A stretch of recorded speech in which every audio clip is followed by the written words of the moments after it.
Hello and welcome. So let's just check everything's here, that you can hear me and that the sound's going well, because I think last time I had a bit of a snafu at the beginning and it took ages to get going. So this time I'm hoping for smooth.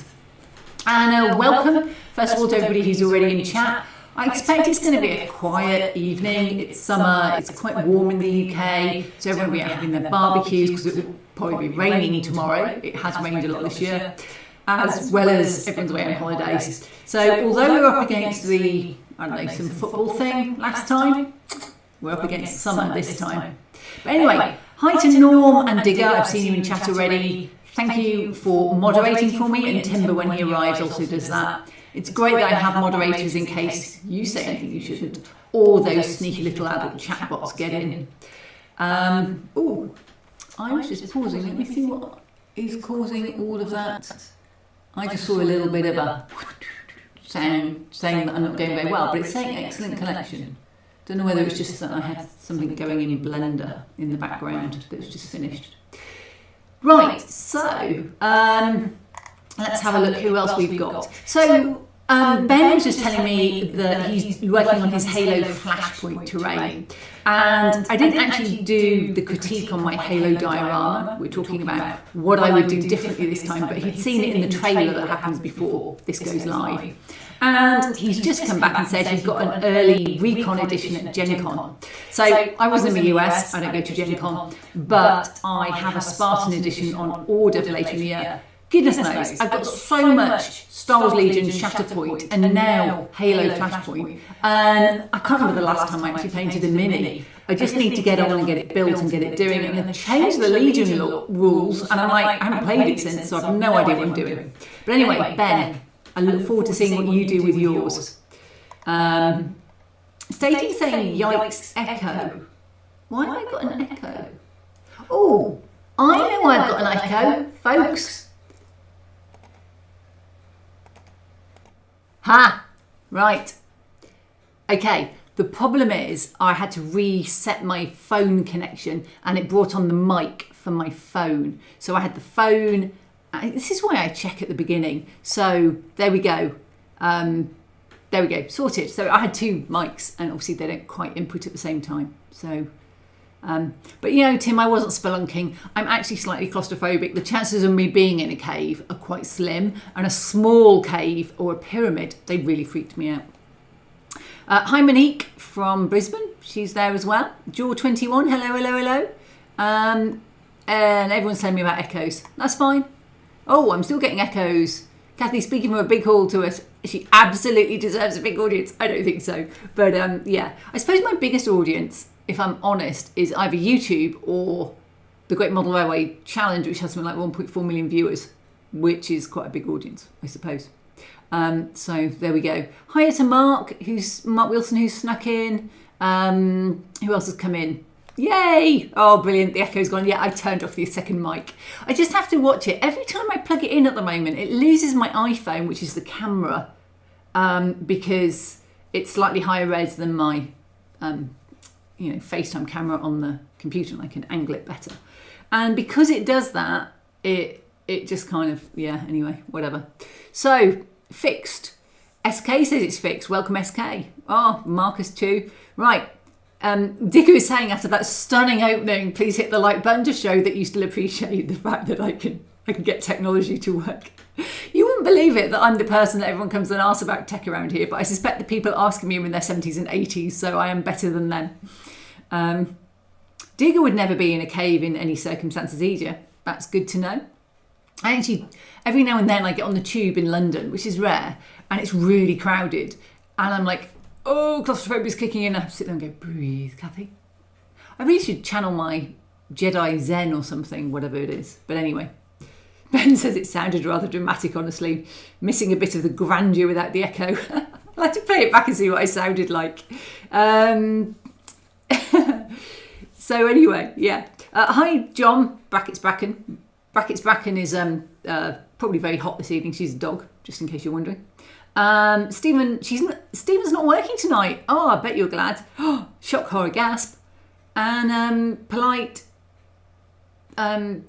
says, hi Digger, big sorry for being off so long. Happy birthday belatedly. Oh, happy birthday belatedly, Digger, from everyone. And then,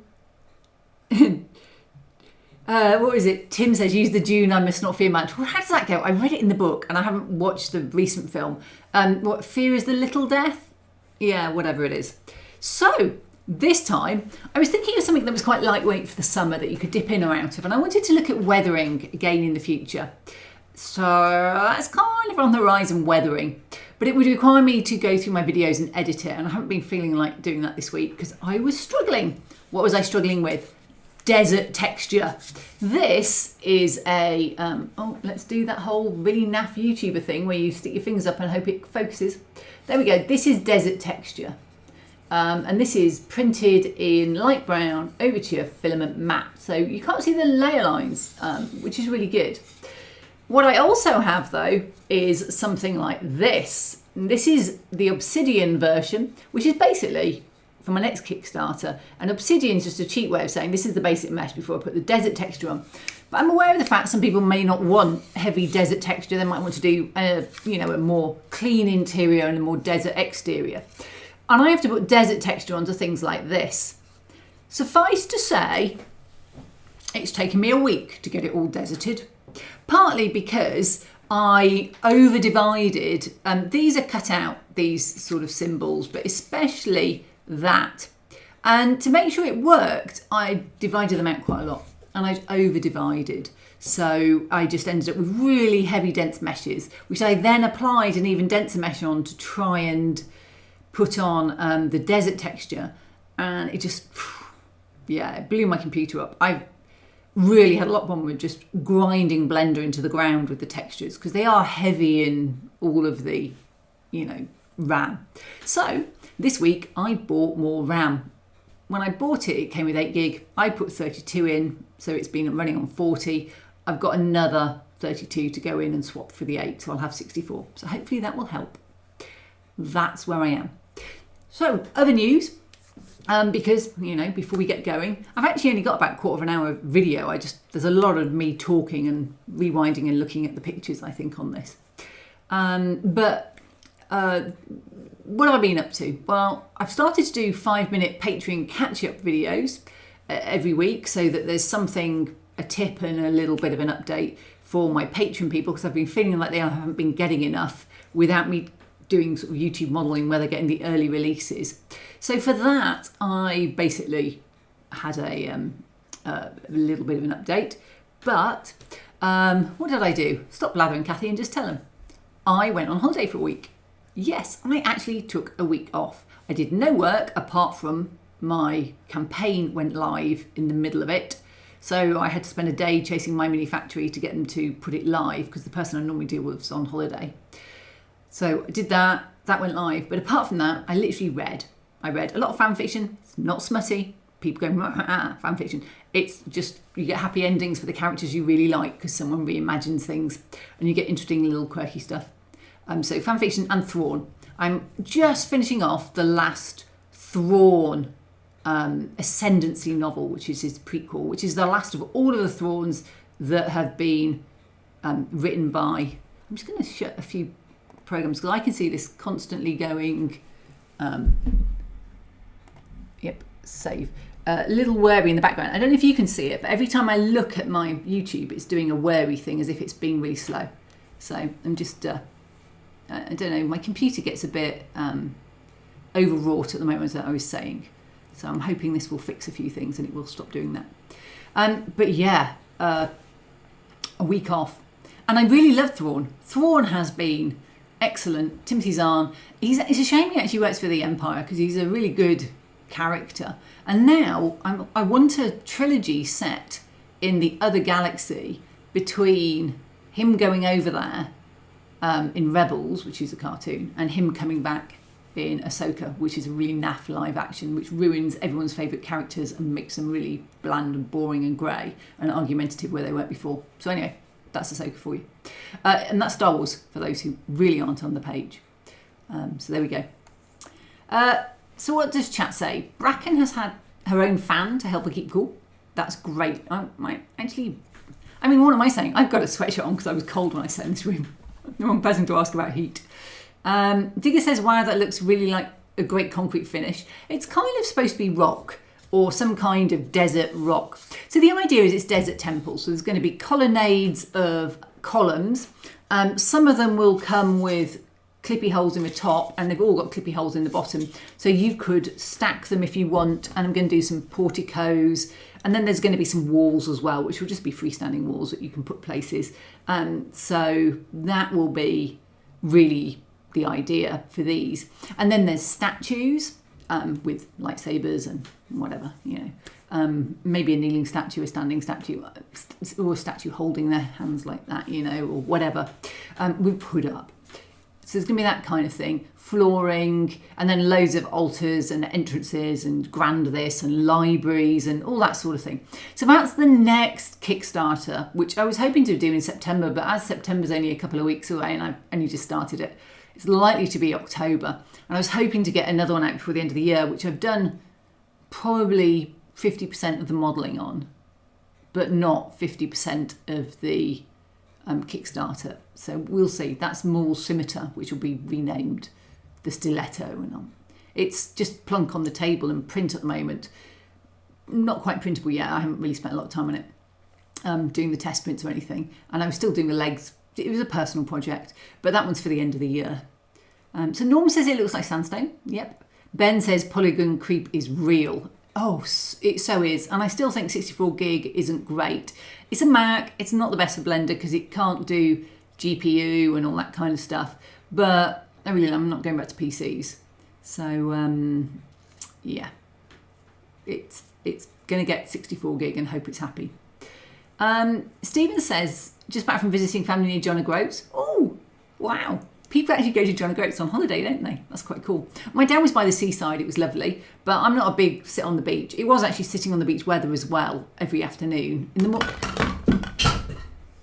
That was just me knocking 3 columns over. Well, they can't go any further if they're on the floor. That's always the moral of the story. Once it's on the floor, leave it there. It's not moving. And it did definitely. Yeah.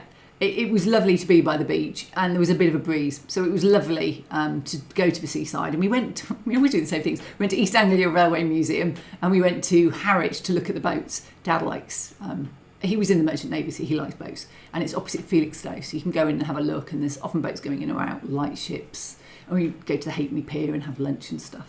So yeah. Ben says, perfect timing for Shatterpoint Thrawn release. Which bit is that? The columns? Because there is definitely an element for the columns that is I'm going to do kind of like an Ahsoka altar as maybe a stretch goal, or a Titan one as well, because that's actually just some, very simple rocks. So I will be doing something that's similar to that got them over there. But yeah. So hi, Curly. Dwight has arrived. Yeah, Norm says, oh, Kathy took some time off. This is probably my first actual week where I did no work at all since I started in this back in 2020. So it is actually a big thing for me to take time off. So there we go. So yeah, excellent. So that was kind of where I've got to. I've started, as you can see, modelling. What I'm doing is I'm doing terrain, putting it all to print because I'm doing it at 0.1 layer height on slow printers and matte, and I'm not going to paint it. And then I'm going to model probably actually the statues because they are also the cloaked figures. The cloak is going to be the same for the temple guards. So I'm going to get all that modelled. And I've been using Blender's Cloth Sim. If you haven't used Blender's Cloth Sim, it's also a RAM heavy thing. It literally is you take a cloak and it's sort of like a square piece of cloth, and you put it down and you put it down and you put it down and you put it down, and it slowly forms around your figure and looks naff. And then you go, oh, change something, and you go, put it down, put it down, put it down, put it down. Slowly forms, looks naff. That's the sort of way it works. So I got one little add-on that was free that does the sim bit a bit quicker and resets really nice, and it was great. And I'm debating whether I should buy more, but then because I want to use it for commercial, sold modelling, I kind of want to do my own designs. I'm not sure. But I discovered the most amazing modifier, which I haven't used yet, called called Tissue in Blender, and you can just add tessellations of, you can add a kind of an object into another object. So imagine if you've got a sphere and you want to put loads of holes in it, you can model a component, and it's got to be in quads, but you can model a component that's a quad, and it will stretch all the quads to fit the sphere. Looks just kind of like it's going to be awesome. Very impressive. Just Google it, Tissue Modifier. It's a built-in add-on that isn't turned on, so you can just get it. So it's bundled. It was just, yeah, I'm really looking excited to that. I'm thinking fringes on cloaks and things will be easy to do with that. So there we go. So Stephen says his dad was in the Royal Navy. The ship he served on was the HMS Devonshire. Oh, Dad was in the Merchant Navy, and he actually worked for the New Zealand Shipping Company. So he spent a lot of time going around the world, really.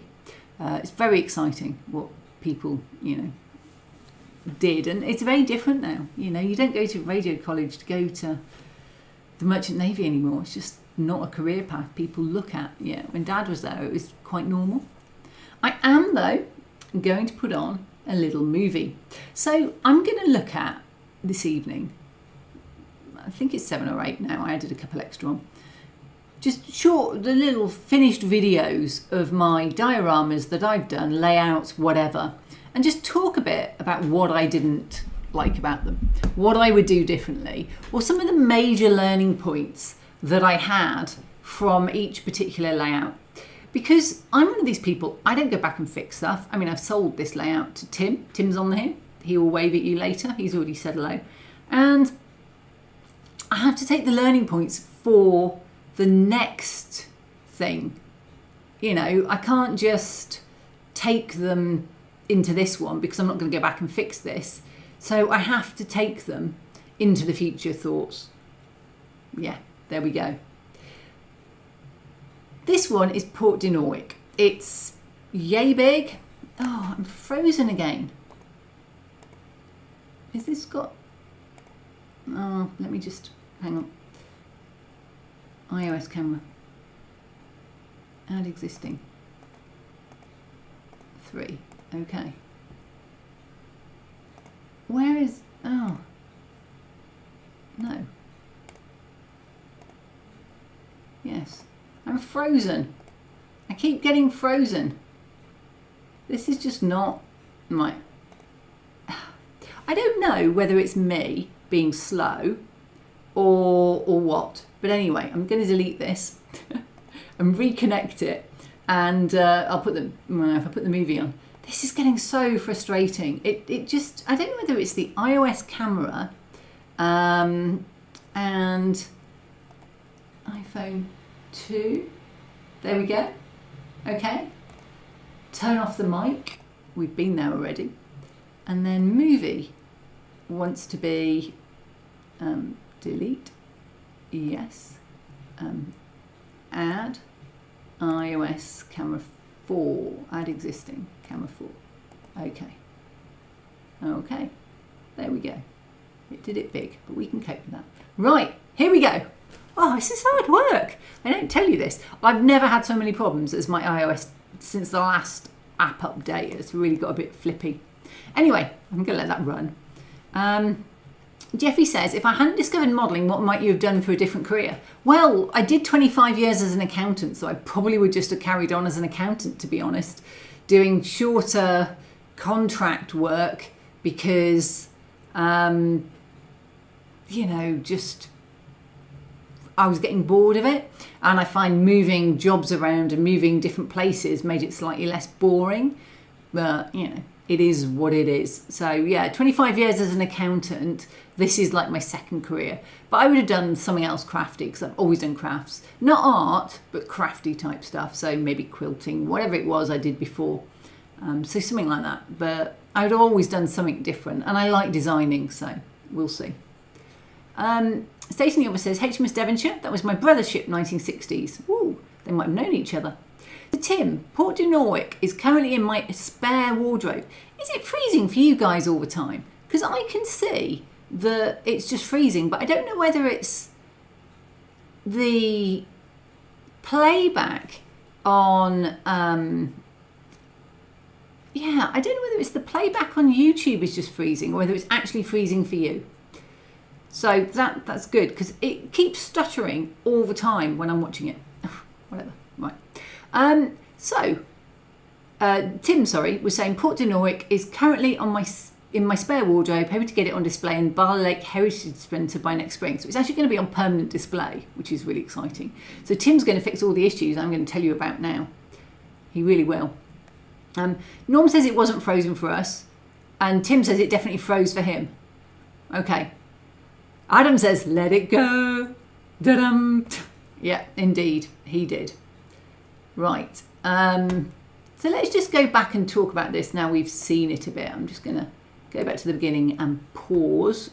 Jammy Westy 91. Scale is a nightmare. I'm currently designing some MDF terrain and you can seriously go down the rabbit hole on it all. Can't you just? It is, I really, really struggle with getting stuff right. So that, you know, I normally have little people, and the little people on this are actually only about that big. You know, they're not big people. Point it towards the camera.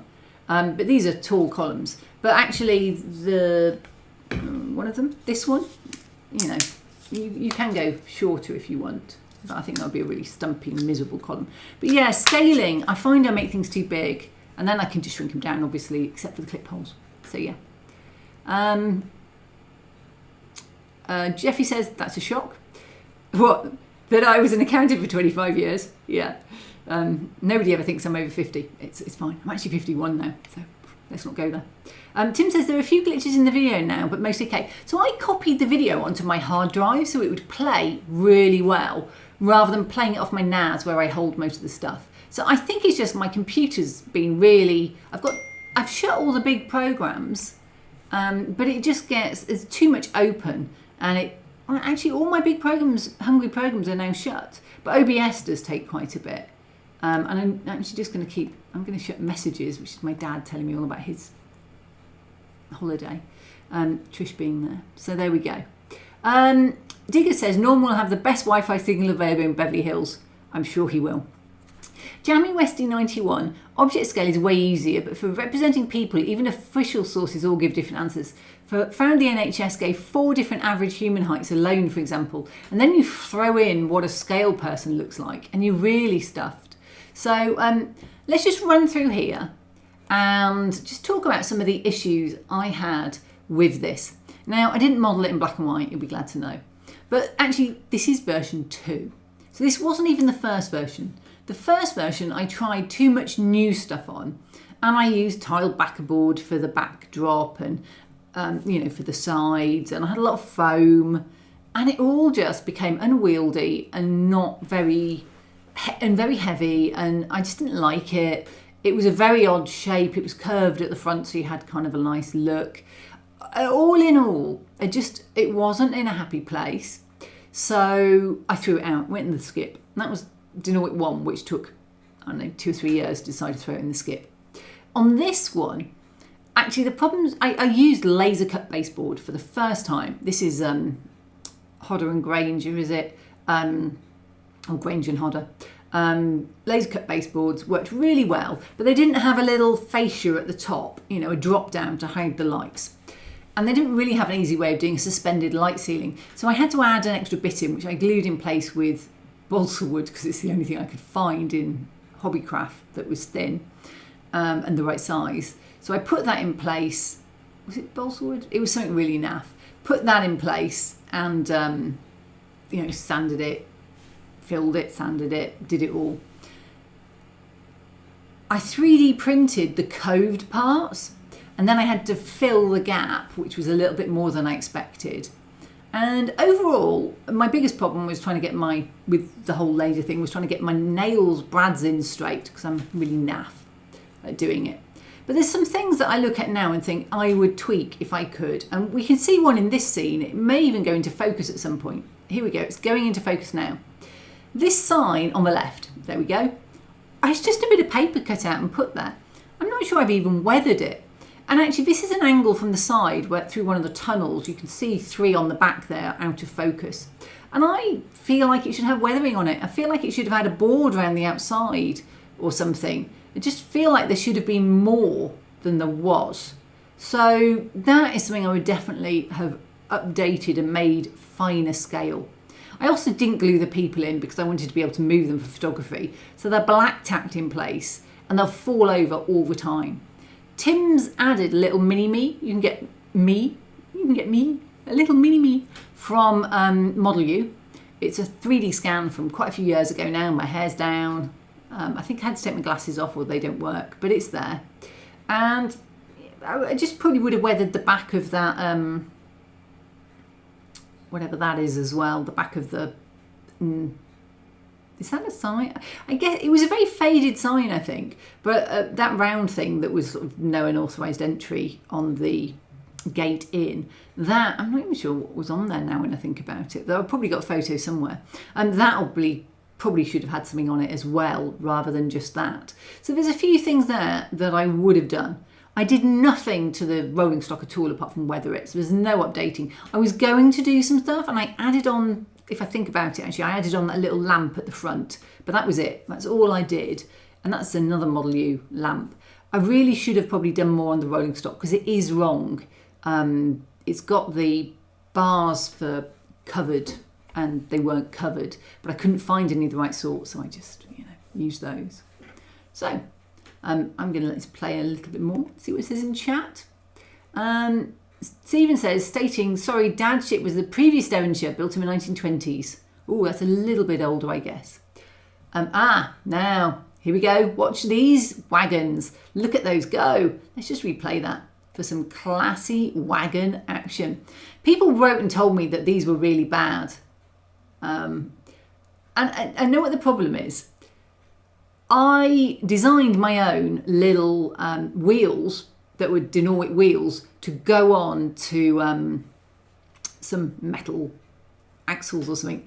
But I did the double flange ones. And then I actually just needed to do these really quickly. I built this in 8 weeks, so time was a big issue.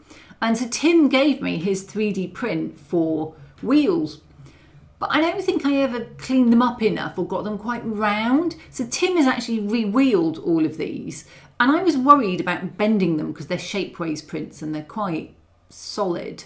I didn't want to snap them. So I bent them before I'd cured them, the axles, put them in and then cured them in place. So I think what that basically is what I'm trying to get to is I don't think the wheels are actually round. And I think there's some nub marks from the supports on there as well, which is all my bad. Tim's re-wheeled them and they run a lot better, but they don't have enough weight in them. They could do with some heavy bits of lead or something on there just to make them run a bit better. But Tim will tell you whether they actually run better now because he's redone them. Hi Laura from Manchester. Oh, long-time viewer. Great to have you on here then. And it's not many people in, so plenty of time to chat. Adam. It's amazing how widespread Kathy's fan base is. What? We've even got as far as Manchester. Brisbane, I think, is the furthest so far I've seen on the chat today, and that's Monique. Norm, yes, it's a veritable United Nations, all united tonight to talk about modelling mistakes or things I would do differently. Tim, I'm pretty sure it's balsa wood on the top face. You told me not to pick it up there. I'm pretty sure it's balsa wood as well. It's just, yeah. No, Tim, fix that for Kathy. Well, fix it for himself. He's very much a tinkerer. I'm not a tinkerer. I'm a artistic weathering over the top of bad stuff. So Mark says sign looks too modern. It probably would have been cast in reality. It wasn't cast. It was a printed sign because I've got pictures of it. They were both printed signs, not cast. And those were actually almost identical to the font that they used. I picked a font that matched, but I think there was a frame around it or something. It was actually very, very simple signs and they were weathered a little bit as well. So they're not far off the actual look of them, they're just not really weathered enough. Tim says, still not done anything about the sign. The people are now glued down, too much hassle taking them on and off, risk of losing them. I'm not surprised. Laura says, Model U makes some great detail items. The class 26, 27, 33 roof ventilators are brilliant for replacing improperly placed Hell-Gen ones. I can imagine that the guy is brilliant. I love him to bits. Hi, Tom. Tom's arrived. Great to have you there. For some reason, I'm going to have to shut a few Windows and work out what's hogging my computer, but I will have 64 RAM. This keeps glitching on my end, so sorry. I think it's just the computer's having a bad day with all of its Blender problems. But anyway, welcome aboard. Jeffrey, have you ever finished a project, or do they evolve till you get bored? I do finish. I run out of oomph and I say it's finished and I walk away from them. I never go back to projects. It's one of my problems with my big layout when I had one, was actually I like to finish and move on to something else. I'm not a tinkerer. I have my plan, I do my plan, I move on. Next project. So Tim says, update on these wagons. The wagons still bump a bit, nothing compared to mine. I don't think the 3D prints are ever perfect. However, the re-wheeled versions are now better. They wobble no more than the real ones, but don't derail at speed. So you did tell me, Tim, that the real ones will come off on a straight bit of track because they are quite janky anyway. I just tell people it was realistic. Jammy Westy says, went to 3D scanning place myself last week to digitalise some model parts. Proper Star Trek stuff. They did some scans of original Ray Harryhausen's models. So cool. That is cool. That is really cool. And, you know, 3D scanning is amazing. I actually want one of me in this kind of pose because I want to do a Mandalorian Jedi armour outfit for me. It's a really long-term project. I've still got the Titanfall one to do first, which I've got most of the stuff for. I just haven't done it. And I've got the B1 Battle Droid as well first. But, you know, I've got time before I get there. And if I don't do it, I won't start another project when I shouldn't. Norm says, nice. Laura says, for light wagons, try filling the gaps of the underframe with liquid lead. I use this for the Cambrian Parkside Wagons kits. Makes a high difference for running. Thanks, Laura. I did use that on the little boy that I've got in here. Let's find him. So this little boy here, the engine here, he has got he has got lead in him. But the wagons don't really have much of an underframe, and I was 8 weeks in. I just wanted to finish them by that point, and so I leave that one for Tim. Tim can put a load in. Also, putting the slate loads in helps. So what I did do, the running ones will always have slate loads in, is I actually hollowed out the slate loads with a Dremel sort of thing and filled those with something, I think. So yeah. Polite says, I always had problems with glue down figures. When I knock them over, they come off with the ground material underneath. Since then, I've been pinning them with a piece of wire. That's a good idea. My ground covers layers and layers. It's quite dusty, so that's actually the other problem. You end up gluing through the final dust finish, and they look so the glue can actually stain if you're not careful. Tim says, the problem with adding a lot of weight to these small wagons is that the locos don't have the power to haul a long rake. The rolling resistance is too high. That's very true. It's like, couldn't pull the skin off a rice pudding, to use a good British phrase. Digger says he uses tacky wax. I have a pot of tacky wax, actually. I never think to use it, so maybe next time. Tim said, also, the only way you can do the weight is as part of the slate load. There's almost no gaps underneath, so not much use for empties. Yeah, so I always ran them full. You'll see all the ones that are running are full. So what else are the learning points on this? Well, one, I did, let me just find it. I did these here. These are the telegraph poles. I don't know what I was thinking. They're wildly out of scale. They're massively too large. So I had scale issues with my telegraph poles, and yeah, everything's prototypical, but actually this building here warped a little, and I was learning a lot about how to get Blender to print. So what I did though that was a real problem, I used real live terps. Terps is made from pine trees, and I used it to dilute my oil paints because I had a lot of it I was using up, which was just sat in the store. So I didn't buy it, and it didn't dry off. The old paints remained tacky. What it actually turned out to be was a brilliant accident, because I wanted to put the weathering powders on and I wanted them to stick, and they stuck really well to the tacky terps that hadn't quite come off on the oil washes. And we're talking 3 or 4 days later, so they normally should have flashed off by that point. And so I went over them, the tackiness, with the pigments that are on there, which is actually a mix of sort of Vallejo greys, really. I normally would throw in a bit of Targrat for something that size, just for cheapness. But those, I think, are all proper Vallejo pigments. And that was great. It took the tackiness away and it actually stuck the pigments down. And on a plus point, terp smells great. So Mark says, it's a superb model, very interesting, a slate loading at a dock. What made you choose this subject? Was it commission? It wasn't a commission. I've never actually done any commission modelling, really. This was just something I fancy doing, a sort of slate. I like North Wales slate. I wanted to do a slate layout. I chose Deno because I'd been past it, and so I'd got, I'd seen eyes on, so to speak. And this, when I was looking, it has a nice little feel to it. It's got a few buildings which are quite fancy with the scalloped slate, and it's got a tunnel coming in, so there's a nice way to get into it, but it's hidden actually behind the buildings. The tunnel is behind the chimney of the left-hand building. You can just see the tunnel mouth starting next to that telegraph pole, and it sort of runs out and has some really interesting track work. So I thought it was dual gauge at first, but actually it has 2 gauges, 009. But actually I ran into a problem there, and this was a big problem why the old one went and this one came, was I actually tried to, it doesn't have normal track work. So I've used normal points in this just because I couldn't cope otherwise. I made working stub points for the first one, and that was okay. But the biggest problem is that the point frog just moves. It's just a bit of cast iron that moves, and they turn it, and that was really problematic. I had this hugely fancy underneath twisting using servo motors type thing. This one's just got point rods in a tube and wire for simplicity, because I went simple for this. It's DCC, but there's nothing else in there that's electric. Whereas the first one was going to be all computerized, and that was a learning point. I went OTT for something this small. So this one is simple. It's all about the scenery.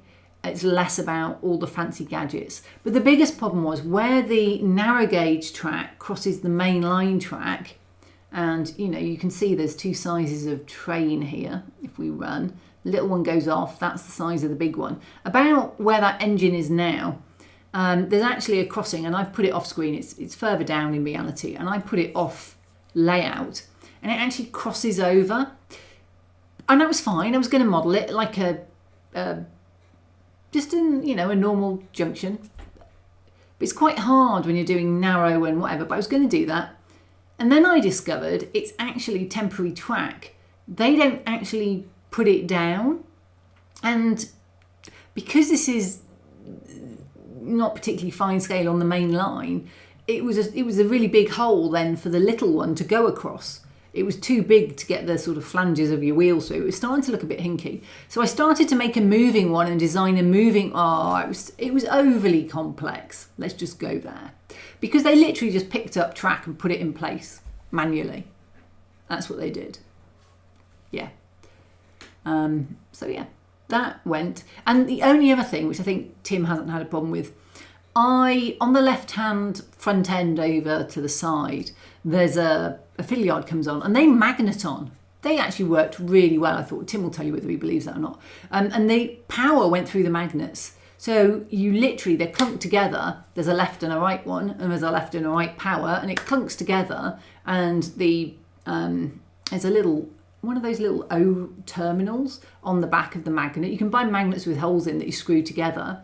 They screw together, connected into the main wiring, clunk them together, power goes, magnet goes. And the magnets are really strong, and it was enough to hold these little fiddle yards. See, I put it on a flat table normally, but it was enough to hold them off the end as well, in midair if you needed it. And there was a little gap, which was fine. But the little loco had capacitors in, because it's a little loco, so it could go over the gap no problem. And then they stopped working, and I never managed to get them working again. I resold them a couple of times. They just wouldn't work. And I was like, it's running, I'm not going to stop it. So every time it went in, it was sort of like unhappy. It hasn't got sound, but because I wanted sound for that loco, there's a speaker buried under the top terraced houses that is in tune with the chip, which is a sound chip. It just didn't have room for a speaker. And so the chip, as it moves back and forth, the sound kind of moves just from the one location, but it echoes around within quite convincingly. Right. What as Tim says. Okay. Thank you. So Tim, so I keep the stock light and put effort into making sure the track is very smooth and stop free running. I hope my track was all right. It was just Pico track in the end. I hand laid the first one completely with 3D printed everything and proper track. Hand laid it all. That went to, oh, let's just go Pico. Because actually, Deno's 10-inch or something. It's really weird. Tim says the telegraph poles are still in the box, not yet put them out on the layout. They're actually magneted. So there's a magnet at the bottom of the telegraph pole and a magnet in the ground. So you just put them in place with a magnet. So you can take them off when you're moving it around. There we go. Jammy Westy says, Terp sent me to the moon. I've been banned from using it. Ooh, I like terps. I just thought it smelled resinous, but if it does that to you, best to avoid it. And then Adam's laughing, but Laura's retracted the message, so I can't see the joke. Laura, couldn't pull the skin off a rice pudding. Reminds me of the original Hornby Class 58 with a weak scale electric motor. It could barely pull 10 wagons, let alone a prototype 36HAA hopper. Just a little story from my old layout, the one in the loft that was. I did a 3.1% ruling grade, which was really stupid. It was on the fiddle yard. It's basically a folded figure of 8 and it crossed, and the top loop of the 8 was in the upper level and the lower level was staging. And on that cross, I forgot that when you put a curve in as well as a gradient, you have too much drag. And I had to put helpers on to get stuff up. I double-headed or triple-headed everything. It was American, they double-head anyway. It was fine, but it meant really struggled with some things. They would just slip on it. Bullfrog snot, whatever it was called, was something that you could use. But I found that actually on one of the locos just lifted it off the track a bit much. So let's see. Tim says stub points are difficult to make. My design probably takes a day for each one. I don't have many. They weren't too bad, those. It was the frogs that was the nightmare because it was the twisting frog and it was all 3D printed parts and soldered, and you've got to throw the power, and it was just getting servos. It was getting too complex. My actual design now for throwing the points is just a bit of wire, but it's still 3D printed, and it's just, when you throw it, you also throw up against a little stop motor, like you'd have a step, whatever it is, one of those motors you get end stops on a 3D printer. They've got a fancy name. And Tim says, power through the magnets caused a problem if the table wasn't perfectly flat. First time I took the layer to a 009 WM meeting, the table had a slight ridge. Oops, sorry. Yeah, well, it worked fine for me because mine was on a slab of granite. So Tim, if I had no power on the fiddle yard till it worked out what the issue was. I'm sorry. Yeah, you could just shim it, I guess, to get it flat. So Tim says I had to rewire to accommodate shuttle for the 00 track, though. It's still DCC. It uses track sections to detect the local position. So Tim's rewired anything. He's actually taken my track off the fiddle yards and put loops in now, and it runs down the back. He's cut holes, a little tunnel of holes through the struts that are on the back for the laser cut baseboard, and he runs it round so it can actually go in a loop so it can be continuously running for exhibitions, which is really cool. And then he says, so now there are multi-way connectors for the fiddle yard. The 009 is now DC, so I can run his own stock. Yeah, and then Laura says she went to Matsuyama, Japan recently. Oh, top of my bucket list, Japan. Primarily to see some unique railway infrastructure. Road with tram in the middle and a railway level crossing it at 80 degrees. That sounds cool. I loved America's road running. It's very hard to see now there, but yeah, it's in one or two places. But I just love that sort of thing. And Japan, really want to go and see it, but need to earn a bit more money first. Kind of could do with paying the bills as well. And then Mark Wilson says, I've built lots of dioramas. I've Swindon Works, Paddington Station, Birmingham, Waterloo and a few others. I can model copy reality very well. I struggle to create imaginary layout. I get great joy from copying something identically and trying to recreate it, which is what Port Denoit was. And what I've loved in the comments is there are people who say, oh, we went to Velenhelly. It's called the Velenhelly now. It starts with an F if you're English. F's are V's in Welsh. Velenhelly. And they say they recognise it. They say, because it looks very similar now. You would look at it and it does look similar. There's a road where the railway is, but those two buildings to the left, let's go left. left. Those two buildings are still there. And then there's a nice coffee shop. It's kind of just over there, that sort of way, off the end. It's very nice. Coffee shop. And I think the marina's been up for sale or gone bust or something. But people actually recognise it. So if you're imaginary, I'd rather do that in sci-fi than railways. Just because for me sci-fi is and even then I will always use some reference photo, a concept art, Luxor or whatever for doing these, all sorts of things I will use. I'll spend a lot of time looking at all of that. When it comes to doing figures especially and things, you need to use reality, because otherwise you do what I did in school when I was painting in the first, second year of senior school, and I painted a loco for something, and I painted it bright lime green, and I said, oh yeah, that's the colour, and my art teacher went, no, I think you'll find the darker green. I'm like, no, that's the colour, and actually it was a really dark green, but in my head it was lime green. There we go. And Tim says, yes, the continuous 009 loop and 00 shuttle unit means the layout runs itself, just sit back and watch. So there we go. So this was actually one of my more recent layouts, and I actually was pleased how it eventually came out. I thought there were some issues which Tim's actually addressed, quite most of them really, but I did it in 8 weeks, so the flaws in it would have been more solved with more time. And once I finished it, I don't go back. I can't be bothered. It's finished. It's done. I'd had enough. So I think there's definitely a piece here around that's my nature. But, thankfully Tim's had it and he's doing a great job with it, and it's going to go on display, as he says, at the Barla Lake. He's making sure it all runs properly. I'm glad for that I went with Pico Track, which is more robust than anything I could have done handmade, because it will be better in the long run. But some of the other things I learnt were I put down the slate for the ground, and then I put the slate piles on top, and then spent hours filling the gaps. I should have put the slate piles that you can see in the front here down, and then put the slate chippings on around them. Don't ask me why I didn't. I just didn't. I think I did the ground cover. So I ended up with a lot more slate around them than perhaps they needed. So that's why it's piled high around the edges. That's not as realistic as I would want. It looks more like the patchy green that you can see there than that slate. And the reason was basically I was trying to cover the gaps, because slate doesn't hang in midair.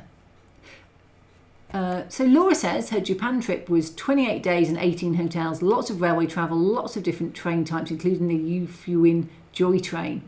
That sounds fun. Did you see the big yellow one that people go to the station to see? Because it's really cool. It's their OTP, I think. And then I'll have to Google the Joy train later. The track was all good, says Tim. It got a good thorough clean, and there was some glue and debris to clean out from the flangeways. I thought I cleaned all that. Yeah. But that does sound like Norm says it sounds like a wonderful trip, Laura. It does. Sounds really good.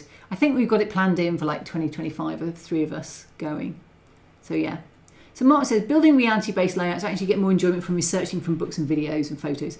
I love researching, whether it's researching YouTube videos on it, whether it's researching books. I had about 100 slate books, which I had to get rid of most of them for, space reasons when I'd done this. But I bought all the books. I bought every book that had ever been written about Evelyn Helly de Norwick or anything slate, really. So yeah. And Tim says he also has a habit of doing the ground cover first as well, and then having to fill the sides. Glad it's not just me. And tar grout and the slate chippings would fix that. So that's de Norwick. Overall, I was really pleased with it.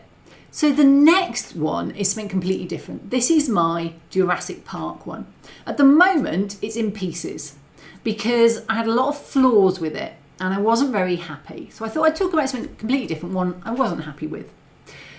The precept of it was, Jurassic Park scene. We'll get there in a sec when this is finished. You'll see it. It'll be the scene you recognise, T-Rex, upside down Jeep.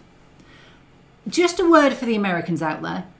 Jeep in the UK is any 4-wheel drive. It's not a brand name. There's hardly any Jeeps in this country. Nobody really uses them. So, it's not a big brand here. So Jeep just means a 4-wheel drive. Please don't write in the comments, it's not a Jeep, it's a Ford Explorer, because in the UK we'd call them both Jeeps. Just one of those things. I think it's because the Americans came over in the Second World War and brought the word Jeep, but actually, so we just used it then for anything that was, that sort of thing. So this one actually doesn't look so bad here, but it didn't weather well. The outer exterior had a lot of problems. It's made of foam core and wood, and it's got these sort of 3D, the wood's the gates, 3D printed sort of sides, which is still in, I've got all 4 of them upstairs, and it just didn't survive the building works, because I had to tilt it on its side to get it into a normal room, because I had a bookcase there that blocked the door partly, which is my storage one. And because of that, and let's just go back to the opening bit of it. Oops, here we go. Let me just put that there. So it looked, it was just annoying because this whole structure fell apart, and I did some really silly decisions on it. One of which is the size. It's a horrendous size. It sticks out. I can't even put it on a bookshelf.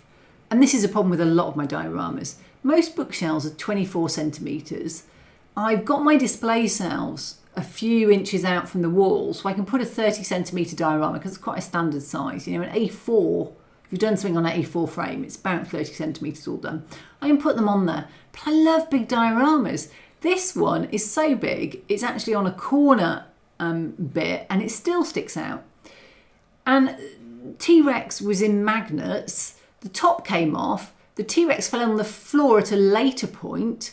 Thankfully, it's carpet and was in 3 pieces. It glued back together really well, and I touched up a couple of the areas, but you really can't see.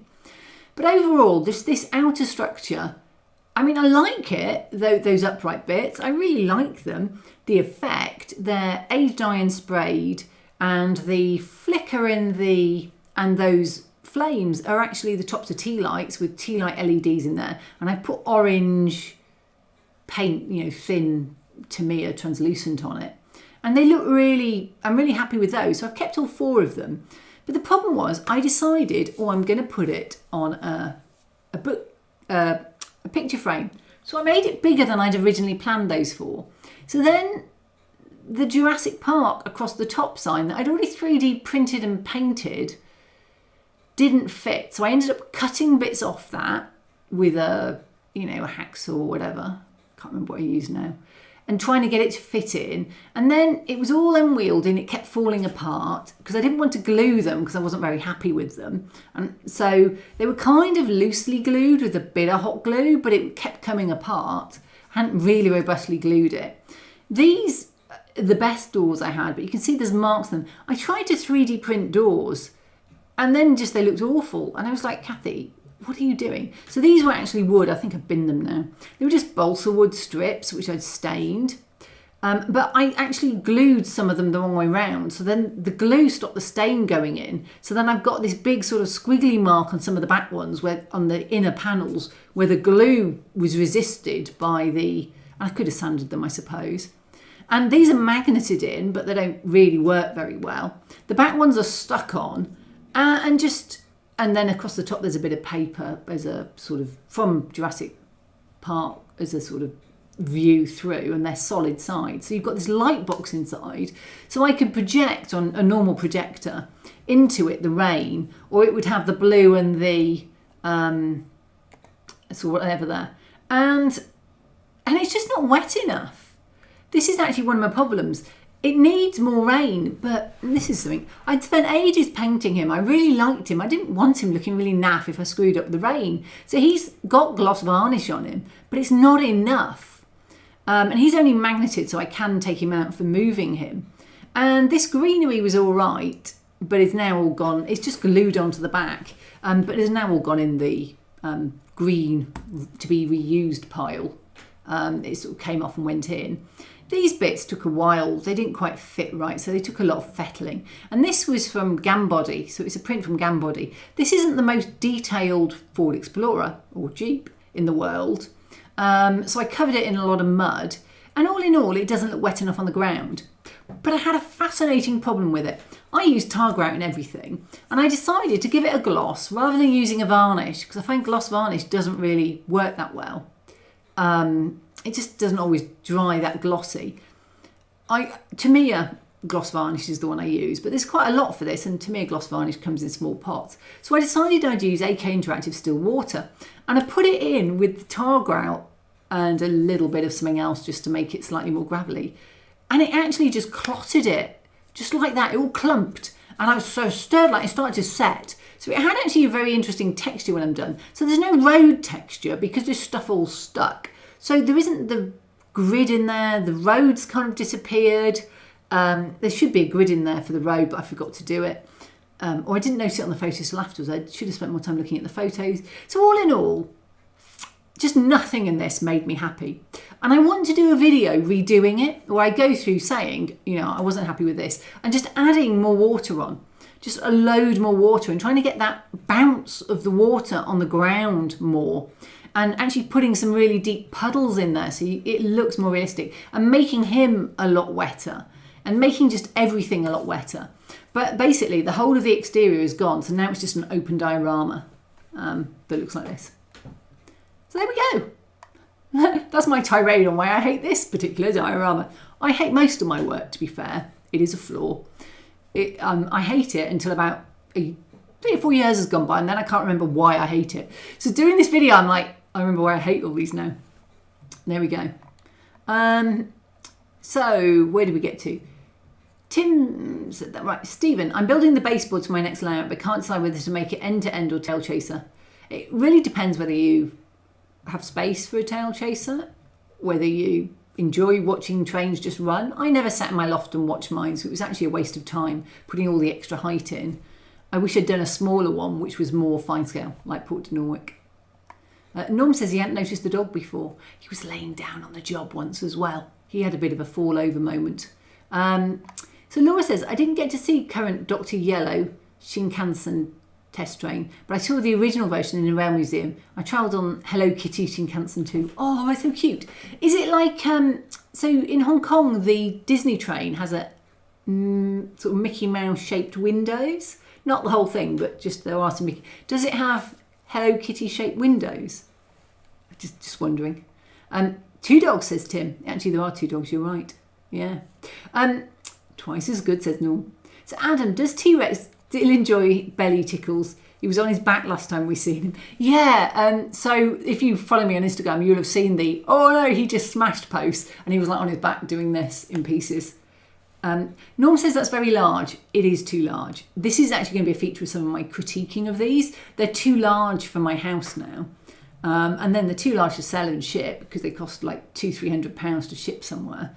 And this one is going to get reworked, but he would get sold just because he would be bad. Raveson Express. Hi, you made it back in time. That's cool.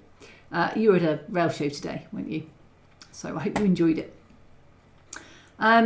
Laura, IKEA make a lax side table that's 55 by 55 that can be stacked to make a taller display cabinet.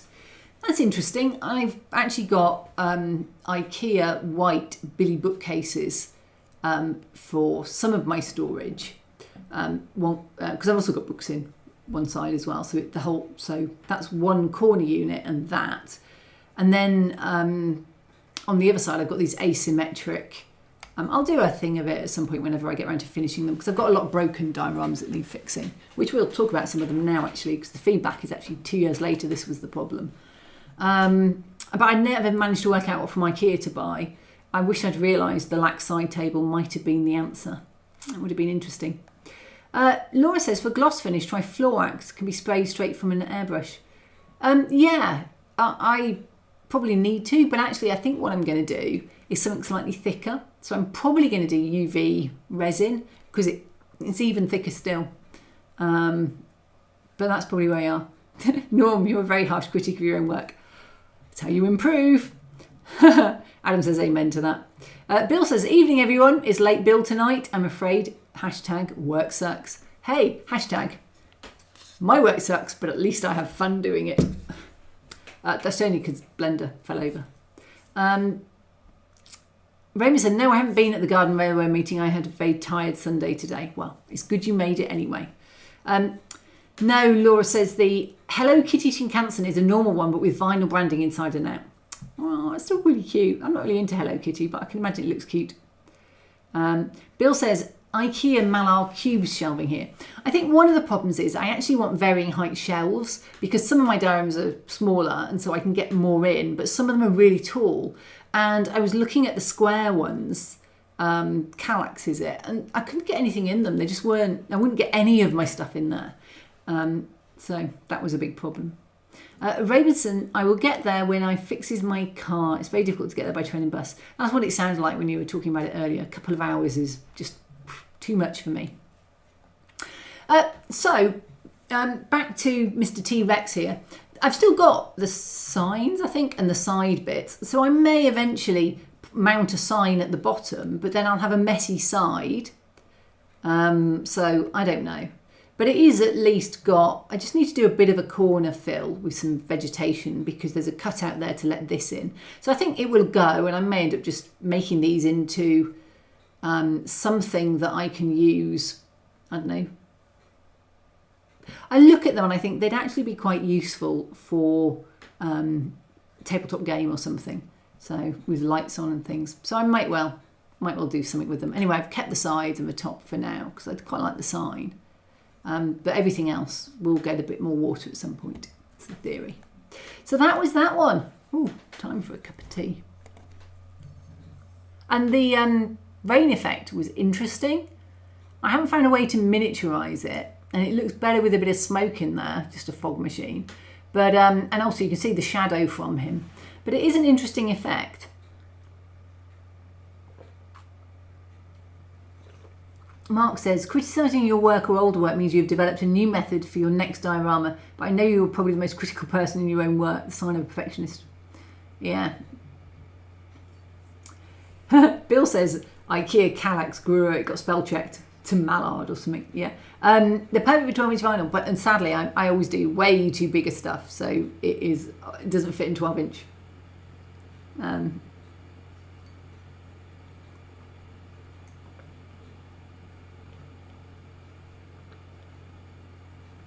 This was from Gambody. It's a great model, actually, the T-Rex. Really loved the T-Rex model. So if you ever want a T-Rex, the car's a bit lacking fine detail, but it's really cool. Oh, I obviously didn't edit this out. Now this is one of my highest grossing videos on YouTube, and it's 2 dioramas from the end of the Clone Wars. Personally, one of my favourite bits of Star Wars. In fact, my favourite bit of Star Wars is probably the last 4 episodes. And I'm not going to do a huge amount of learning points from this because actually I really like the dioramas. But I did make some mistakes along the way. One, I put 2 lightsabers on the ground. See there? 2 lightsabers. Nothing wrong with that. She had 2. She never has it again in the future. In the book, she leaves both behind. But no, in the last episode, you never see what she does with the second one. I've probably had 5,000, probably near 100, but I'm sure it's in 3 figures now, comments on she didn't drop the second lightsaber. It's wrong. I also had an awful lot of comments because I accidentally said Stormtrooper instead of Clone Trooper at one point, and a lot of people commented on that. You know, I also had my all-time favourite comment that Star Wars is for men. You're a woman, you shouldn't do it. Oh, thanks, mate. Yeah, that's cool. Oh, no, a bit far. Hang on, that's the next one. So, yeah. So, what are my learning points with this? Well, actually, I probably made her a bit fine. The cloak and the skirt, especially from the front. Let's get a front view if I can. You can't actually see it. She's got her season 7 outfit on. It's got a little skirt. It's a bit fine. I think I put the stuff up for patrons at one point, so you can actually get this model. I'm thinking of putting some of those free 3D prints on for patrons to get, or maybe I don't really want to charge for it because it's IP'd. So it's a free one. And I didn't model the face. I used a face from somewhere else, which I did credit at the time. So yeah, but anyway, I love this Ahsoka outfit. It's my favourite outfit she's got. It's kind of grown up, but not boring like the old ones are. Over time, oh, and I have to say, I am anal enough that every single one of these is exactly right per the animation for the cartoon. Some of these got knocked, and my mum's friend was helping move them because they went into a room that then got knocked by the builders. They then went into my mum's house and then came back to my house. So they got carried around a lot, and they had plastic sheets on. The plastic sheets knocked a lot of these over. And she tried to move them all to the middle. I'm like, no, they're in the right place. Leave them. Don't touch them. Put them back in their right. So I do need to check where they all are again now, because she has moved a few. So actually I've got the video, so I can just go and check on this. But I think what happened is tile grout, which these are bedded into with a bit of white glue or super glue and a bit of tile grout, isn't that firm when they get knocked. So I think they've just come out the tile grout. So I think it's walnut. So I should just be able to put a little bit more tile grout on, glue them in with something that's quite fast acting, like super glue, to keep them upright. And then put a little bit of more tile grout around to mask it. So one of the key learning points is I do videos, so it is helpful, but it's useful to know what materials you used if you want to go back and touch stuff up. The other thing that happened, and it's probably best right on the opening shot, this background. Now this is made up of 3D print, so the bit to the right, the red bit, and the bit across the middle. Some of these are 3D prints, and some of them are sort of tubes and stuff that I've put on afterwards. And I had to do them both identically, so they were made to be identical. Most of it's a 3D print. And I didn't get the back flat. It printed like a dog. Nowadays, I just boolean the back and be done with it, but I was still learning. So this was actually one of my learning pieces on 3D prints. It's supposed to be the back end of a crashed Venator. But what you can see is that when you come to the other mirror one, it's got the same backdrop. So it's the same location, but one's in snow and one's in ice. Now again, I wish I had done these smaller. They're this big, about that big each, and that tall. And each of them is massive. And I love them, but they are big.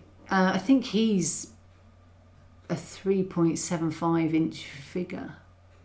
He's again a 3D print, I think, that I got. And these are 3D prints that I've put there. The big learning curve on this was I tried white tile grout because I thought, oh, it's white. Whoa, it isn't white. It's kind of grey. So I had to use proper snow over the top. So I used sculpting compound from Wooden Scenics, and it wasn't great. One was really solid. One was, it just dried up, I think. And I hadn't opened it. It was like that when I opened it the first time.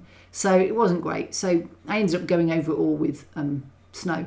But this makes it quite hard because it has to go somewhere big, but actually over time dust will get onto it. Most of my snow ones live in a sealed cupboard. But the bit at the back that's rounded just behind the left-hand helmet, that is actually a Hubba Bubba bubble gum, sort of half a bubble gum thing. They make excellent turbines. So if you want to make just a turbine like that, buy yourself a Hubba Bubba roll. They come in a roll and they're round. They're absolutely brilliant for turbines. You can just eat the Hubba Bubba and you have a turbine when you spray it.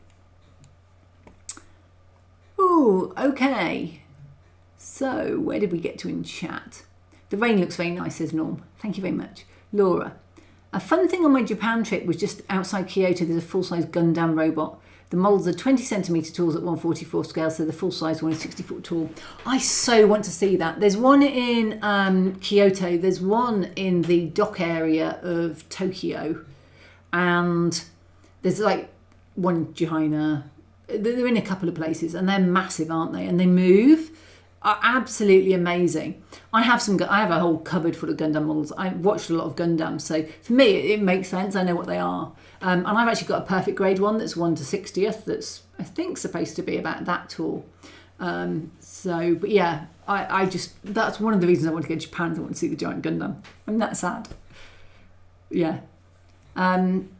Stephen says, how many of your projects start life as a doodle on the back of an envelope? None. I don't use pen and paper. I really don't. They all end up, they're in my brain. Some of them, like Port Deno, went on a layout plan. And I might sometimes do a 3D plan. So my first Port Deno had a 3D mock-up, which I then used to do all the track work. But most of them are just in my head. Probably one of the problems I have. They're just in my head.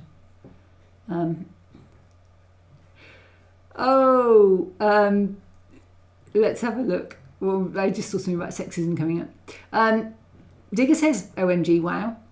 Norm, a sexist Star Wars remake. That's crazy. Oh, remark, not remake. Yeah, no, I get what you mean. Yeah, who would have thought? Steven says, the guy who said you shouldn't do Star Wars because you're a woman must be a dinosaur or something. No, I think he's actually just typical Star Wars type, the subset of Star Wars fans. Laura, you have made the comment that actually I probably said in there, please don't make this comment, but people still made the comment. So Darth Vader looks odd with a blue lightsaber. For some people, they didn't understand that in this scene, so let me just explain this. In this scene, it's the last scene of the Clone Wars, and Ahsoka knows Darth Vader, blurry picture, sorry, is going to come and look for her. So she drops her lightsabers on the ground so that he'll think she's dead with all of these. Yeah, you know. So he comes, picks up. I could say this is a spoiler, but, you know, to be honest, it's been out for donkey's years or a decade or so. He comes and picks up her lightsaber. This is Ahsoka's lightsaber. It's not Darth Vader's lightsaber. I actually had Star Wars fans write and tell me that, and I'm like, how can a Star Wars fan not know probably one of the most iconic scenes? And the answer is they'll say it's a cartoon. My answer is Star Wars cartoons better than live action. They're better than the movies. I think their cartoons is where the real genius of Star Wars is. And to be honest, the best Star Trek that has been out, apart from Strange New Worlds, which has been better, the best Star Trek I've watched in the last 2 decades is Star Trek Prodigy. We just finished watching it. Oh, that was wonderful. Really, there were 10 episodes last time I watched it. We ended up rewatching and there were 40. I absolutely adored Star Trek Prodigy. So if you haven't seen Star Trek Prodigy and you're into Star Trek, go watch it. It's a cartoon. If you don't like watching cartoons, you are missing out on some of the best content on TV at the moment. So there we go. That's my little bit. So yeah, he does look odd with a blue lightsaber. It's not his lightsaber, is the short answer. Mark says, I'm constantly building dioramas, only railway to date, but I fancy trying a Star Wars scene, probably a spaceport at night with unsavoury characters. That is so cool. A Star Wars spaceport at night with unsavoury characters. I'm doing a Star Wars... I did a spaceport, but I'm going to be doing a City Limits next year for the next Kickstarter. So this is... In the final bit of the scene, you can actually see Darth Vader in the visor of the little one there, that helmet, cracked visor. I cry every time I watch this episode. I look at these and I choke up. It's just... Yeah. There we go. Just some of my all-time favourite Star Wars. So yeah, and there's a reason it's one of my most popular dioramas on YouTube, is I suspect it's a lot of people's all-time favourite, and it's not a scene I've seen done that often. So there we go. Right, let's look at this one. I'm talking in this, I put this bit up so you could actually see what it looks like. Adam now has this. He came and collected it in a car park in Birmingham International. So this is the final, you know, picture-y type thing that would have been on the video.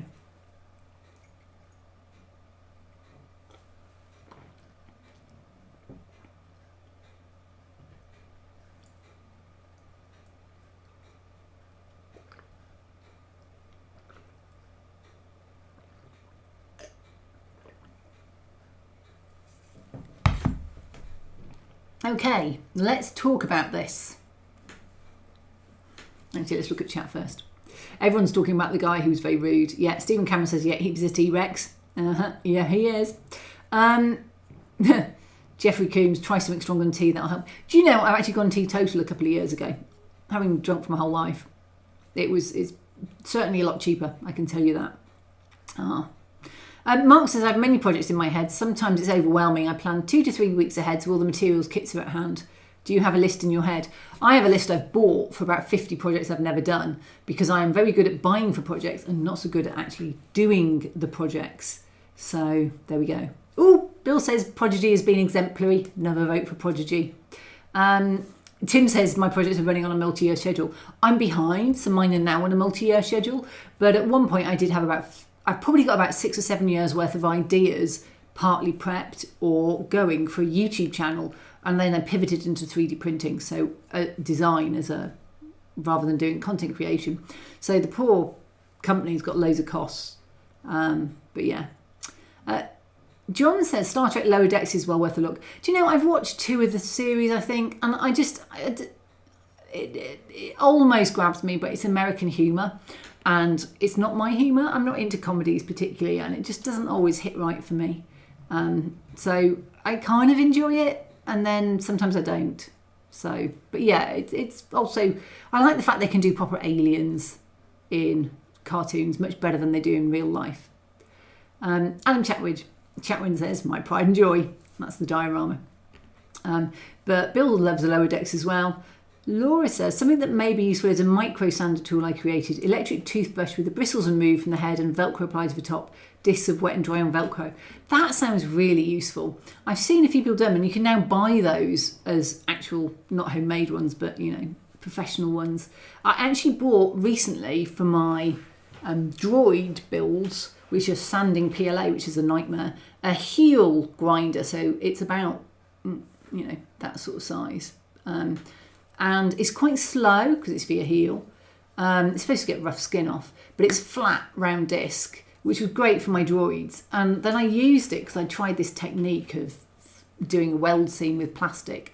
And the guy said just sand it back. I realised after I started that he was doing ABS and PLA doesn't sand. And the advantage of the heel one is it's quite slow, so it doesn't heat the PLA up enough to cause as many problems as my Dremel type tools were causing. Or the sander that I had, the mouse. So Norm says nice day in the beach. But yeah, it's a great idea. Bill says it's a good idea. It's a great idea, Laura, and a cheap way of doing it if you've got an old toothbrush. So the beach diorama. This is actually Rocky Neck State Park. It's the New Haven. It should be 4-track, but I've only done one on here. And it runs along the beach. I've been past it. I can test the beach is there. I had a number of problems with this. But let's go back to this scene, the final scene. This sky is actually a backdrop I bought online, a photo backdrop, and it's so hard to find one, but it had creases in it, and I ended up spending most of my time taking them out in Photoshop. It would have been quicker to just have put the backdrop on in Photoshop, because especially getting it lined up so it goes into the horizon, it was really difficult. I really just wish I'd swapped it in Photoshop rather than using one. So that was one comment. But backdrops are always, and I think that is a crease you can see to the right, just coming through the bottom of it, which I kind of let go. But one of the problems, yeah, it looks like it's right there, but you can see on the right-hand side there's a vertical crease. I couldn't get the creases out. But this was the scene, and it was made for photography. So it was okay. I think I got rid of it in the end. I don't know where it is anyway. I haven't seen it since I reorganised, so I think it's gone somewhere. It just was useless. Mum tried ironing it, that was it, and melted it because it wasn't ironing.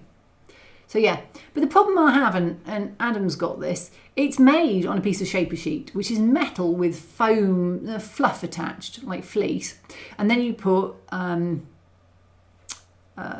shaper sheet plaster. I'm trying to think, is it hydrocal? It's a very strong, lightweight, quite runny plaster on it, and it sort of soaks into that fleece that's glued to the foil. So you've got a metal foil back, and then you've got a fleece and then plaster on the top. And it's fine, but if you knock it, you're obviously going to be cracking plaster. I didn't colour my plaster either when I was doing it, but the floofy bit, the kind of fleecy bit, helps it be a bit more robust because it's got obviously the fibres for it going through. But this is just on blocks of foam.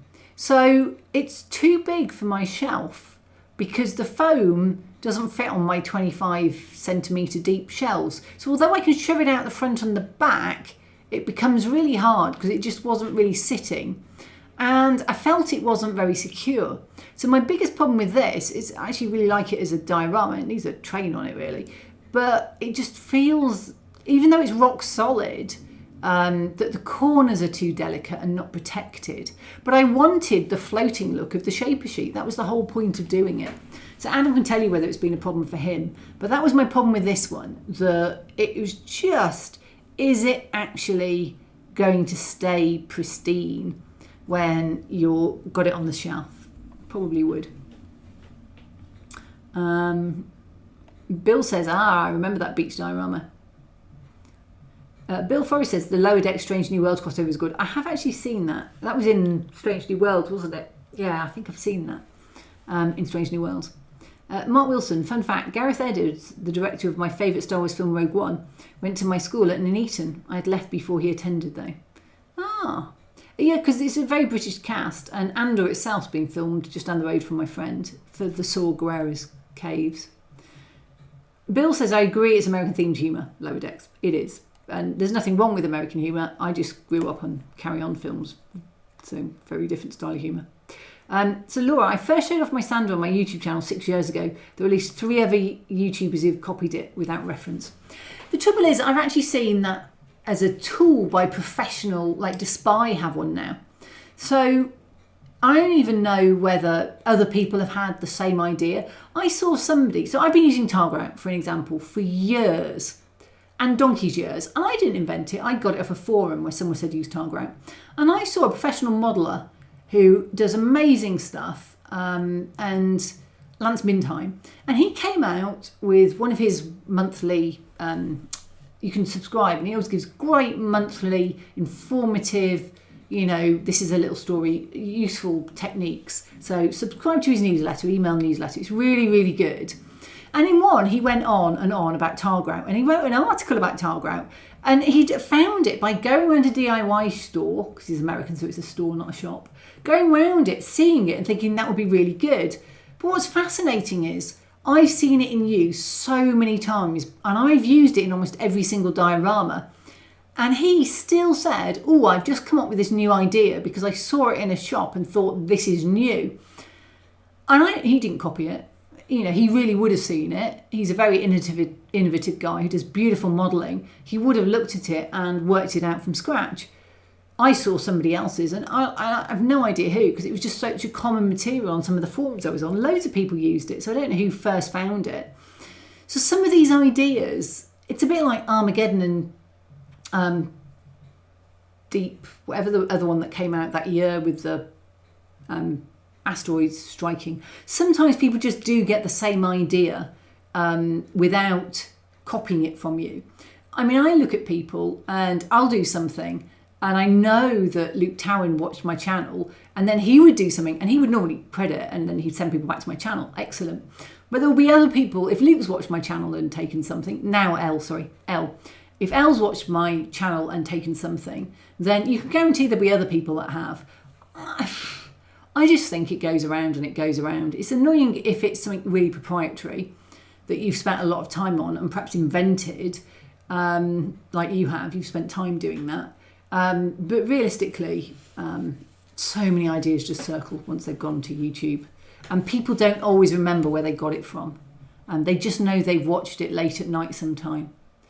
So Jeffrey Cooper, got to go now, but you're a very interesting person. I'll check out the website tomorrow. Thank you very much. Oh, I put the link at the top before people go, because that My Mini Factory do a summer sale that starts tomorrow. It's Summer 24 is the discount code, Summer 24, and the link's at the top there if you want 30% off any of my files. So they're all up there. I spent a bit of time splitting up my spaceport into smaller items. I've still got to do galactic races and some smaller ones out of the lava. I've already done quite a lot, but I do need to do just a few smaller ones. But yeah, anybody's interested, go check them out. So there we go. Deep Impact. Thank you, Bill. The other meteor. I was going deep, and I was thinking Deep 6, Deep Space Nine. Deep Impact, that's the one. Oh, but we've got a few more to get through, and I've talked too much. So let's just whiz through some of these, because some of the rest of them, I did the two that I want to talk the most about. And it's only like 6 minutes of video, so it's only about an 11-minute video in total. So don't feel that this is a lot going on. Bill says, so Luke Towan has changed his channel name, Kathy. I don't know if he's changed his channel name, but he's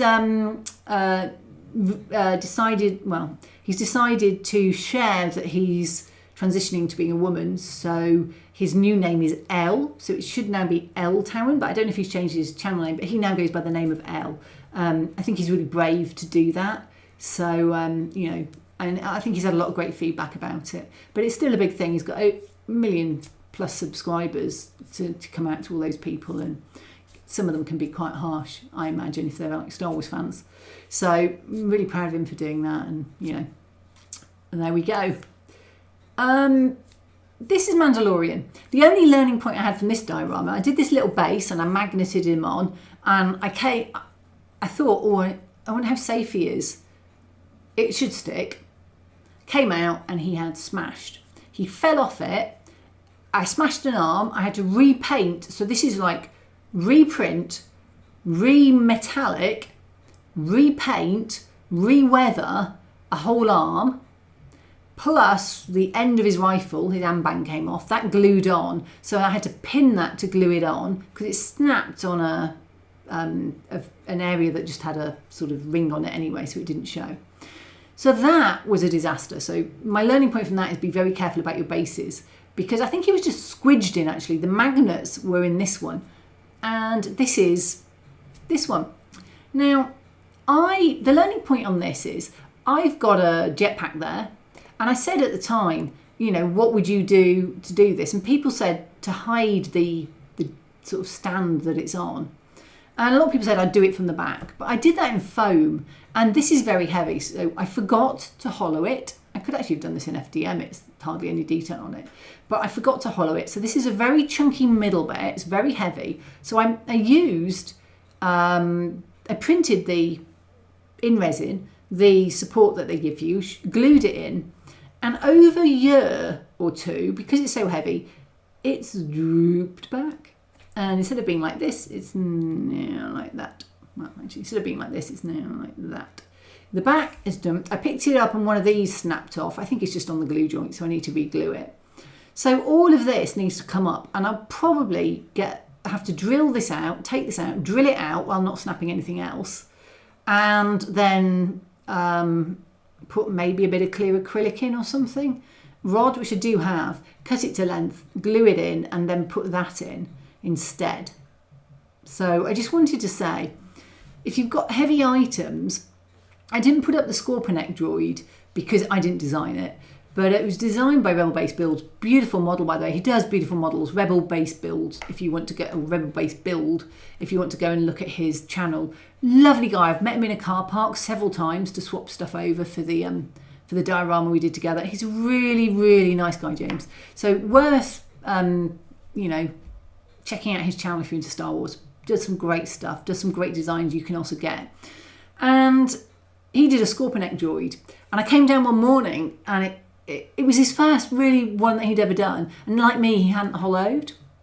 And I came down one morning because it was on a diorama, not dissimilar to this, a big diorama I'd done for Tatooine for him.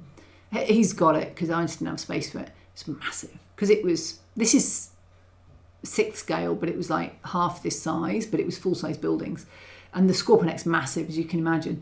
Anyway, I came down and one of the joints that the leg was on had given way and shattered and sort of sped parts. It was in 4 or 5 parts. So I gave him the parts back. I didn't try and glue it back together because I thought it's just going to shatter again.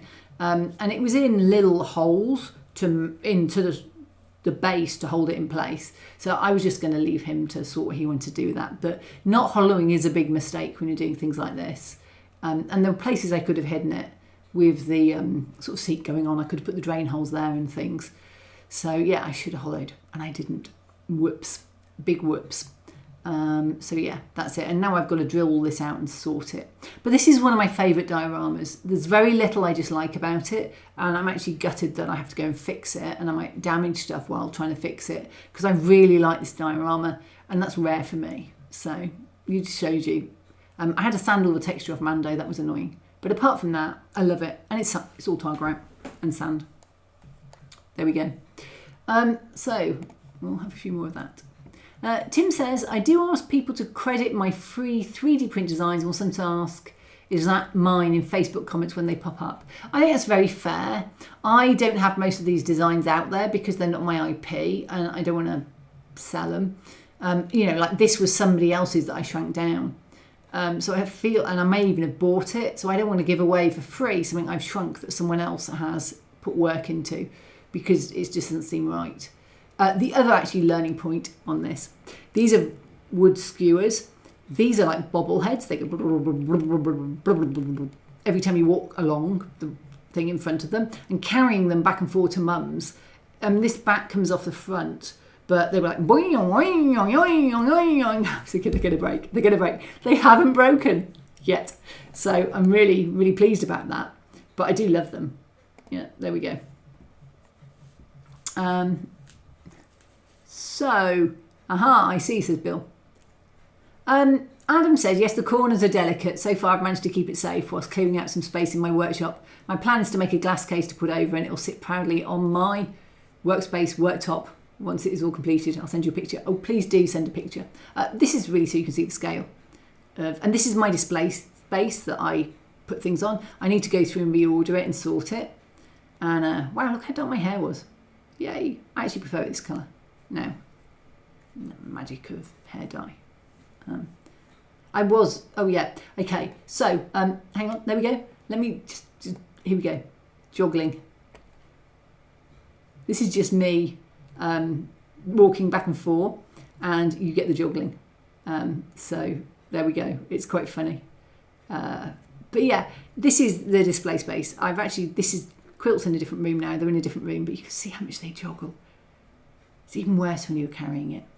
So there we go, joggling. But this display space is my one. It's asymmetric. I bought it specifically. I bought one and it broke. It had a weld that had broken and I wasn't very happy by that. So I asked to return it and bought another one in the meanwhile, which they then said, oh no, we won't accept the return. And it weighs a ton. It's cast iron and solid chipboard melamine. So they said, we'll send you another one. So I got a second one. So now I've got two of them, plus the other one. So the other one was graphite. So I spray painted it white and it's in my new studio area. There we go. So Laura says, one of the nice things about modelling today is the overlap of skills thanks to the internet. Until then, skills were isolated to distinct hobbies. For example, enamel paints are still predominant with railways and acrylics are in there be dragons territory. I'm a wargamer, Warhammer and an aircraft modeller, but techniques in these hobbies are used in my railway modelling. I have always loved cross-pollinating. So all of my weathering came from military modelling. All of my sort of design aesthetics came from diorama books, like Payne and some of these people. So once I'd gone through learning the railway modelling and railroad modelling side of things, I actually then turned an awful lot to dioramas and other books. Recently, I was seeing a lot of terrain crop up on Instagram. So when I was looking for a market to go into 3D printing, people say to me, why don't you do railways? It's because railway people really want the perfect thing for their era, in their location, at their specific time on their road. It's a very fractured marketplace to be able to sell a lot to. Whereas if you were to do Warhammer, which I won't touch because it's not my aesthetic, but if you were to do like a Star Wars Legion or something, you've got a bigger market across the world for the same product. Whereas railways, I live in the UK, most of my modelling was US. I was struggling to find a market that I could sell into. But what I've always loved doing is the cross-pollinating. And I was buying military weathering products. And then over the years, I've seen people go, oh, there's this thing called green slime by AK Interactive. And I look at it, I get mine's gone solid, I've had it so long. But someone in the railway modelling world has just discovered it. And it's really exciting to see them discovering these products that, other people have been using for 10, 20 years. And they're just finding them. And one of the reasons I love Gundam is the techniques they use in Gundam, the perfection they achieve, just the way they do things is just so different. I love everything I learned from Gundam. I just love learning all these different ways.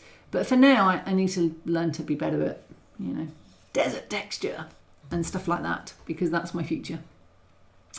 So Polite says, I use an electric toothbrush too, but I do not know Laura's channel. Just tried to look for it and can't find. I also use a sonic toothbrush as a grinder for very small areas and inside corners. Oh, yay. Cool. And Laura's channel, if you want to know, is UK Diesel Electric Railway Modelling. Ronseal title, does exactly what it says on the tin. Yep, that's what it is. So Bill says, aha, I see L Towan. Sorry. Yeah, L.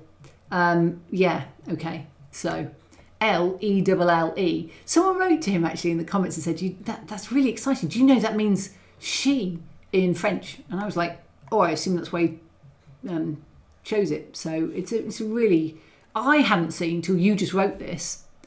The L is actually his initial.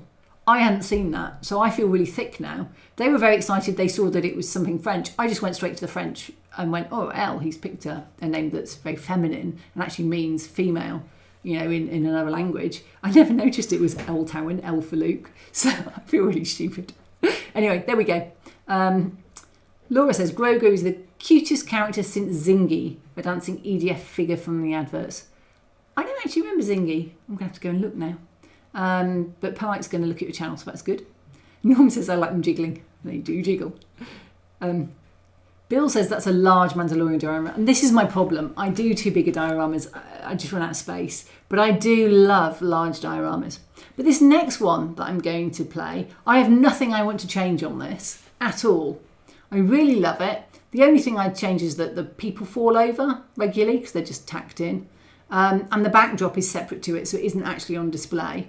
But otherwise, I'm really, really happy with this diorama. So I've actually put it in here to show you a diorama I've no desire to change anything on, and I really love, just so you can see that they do eventually happen. But this was a A4, so that is for the people who don't use A4, 297 millimeters by, is it 220 millimeters? I think 297 by 220, so it's basically a foot long and not quite that. So it will fit nicely on one of my shelves. So Bill says, my modelling began in the 1960s, 70s, Blue Peter using polystyrene to make coal for model railways. Ooh, the little bobbly stuff, I bet that went everywhere. It's probably actually quite a good way. Blue Peter, I used to love Blue Peter. People say to me when I'm doing Thunderbirds, which still is on the cards, I've got all the boxes so I need to do it. Am I going to do the Tracy Island from Blue Peter? And my response is always, I'm actually so old, that was after my time. Anyway, this was one of my favourite. It's called Memories of the Lake District, and actually is there we go.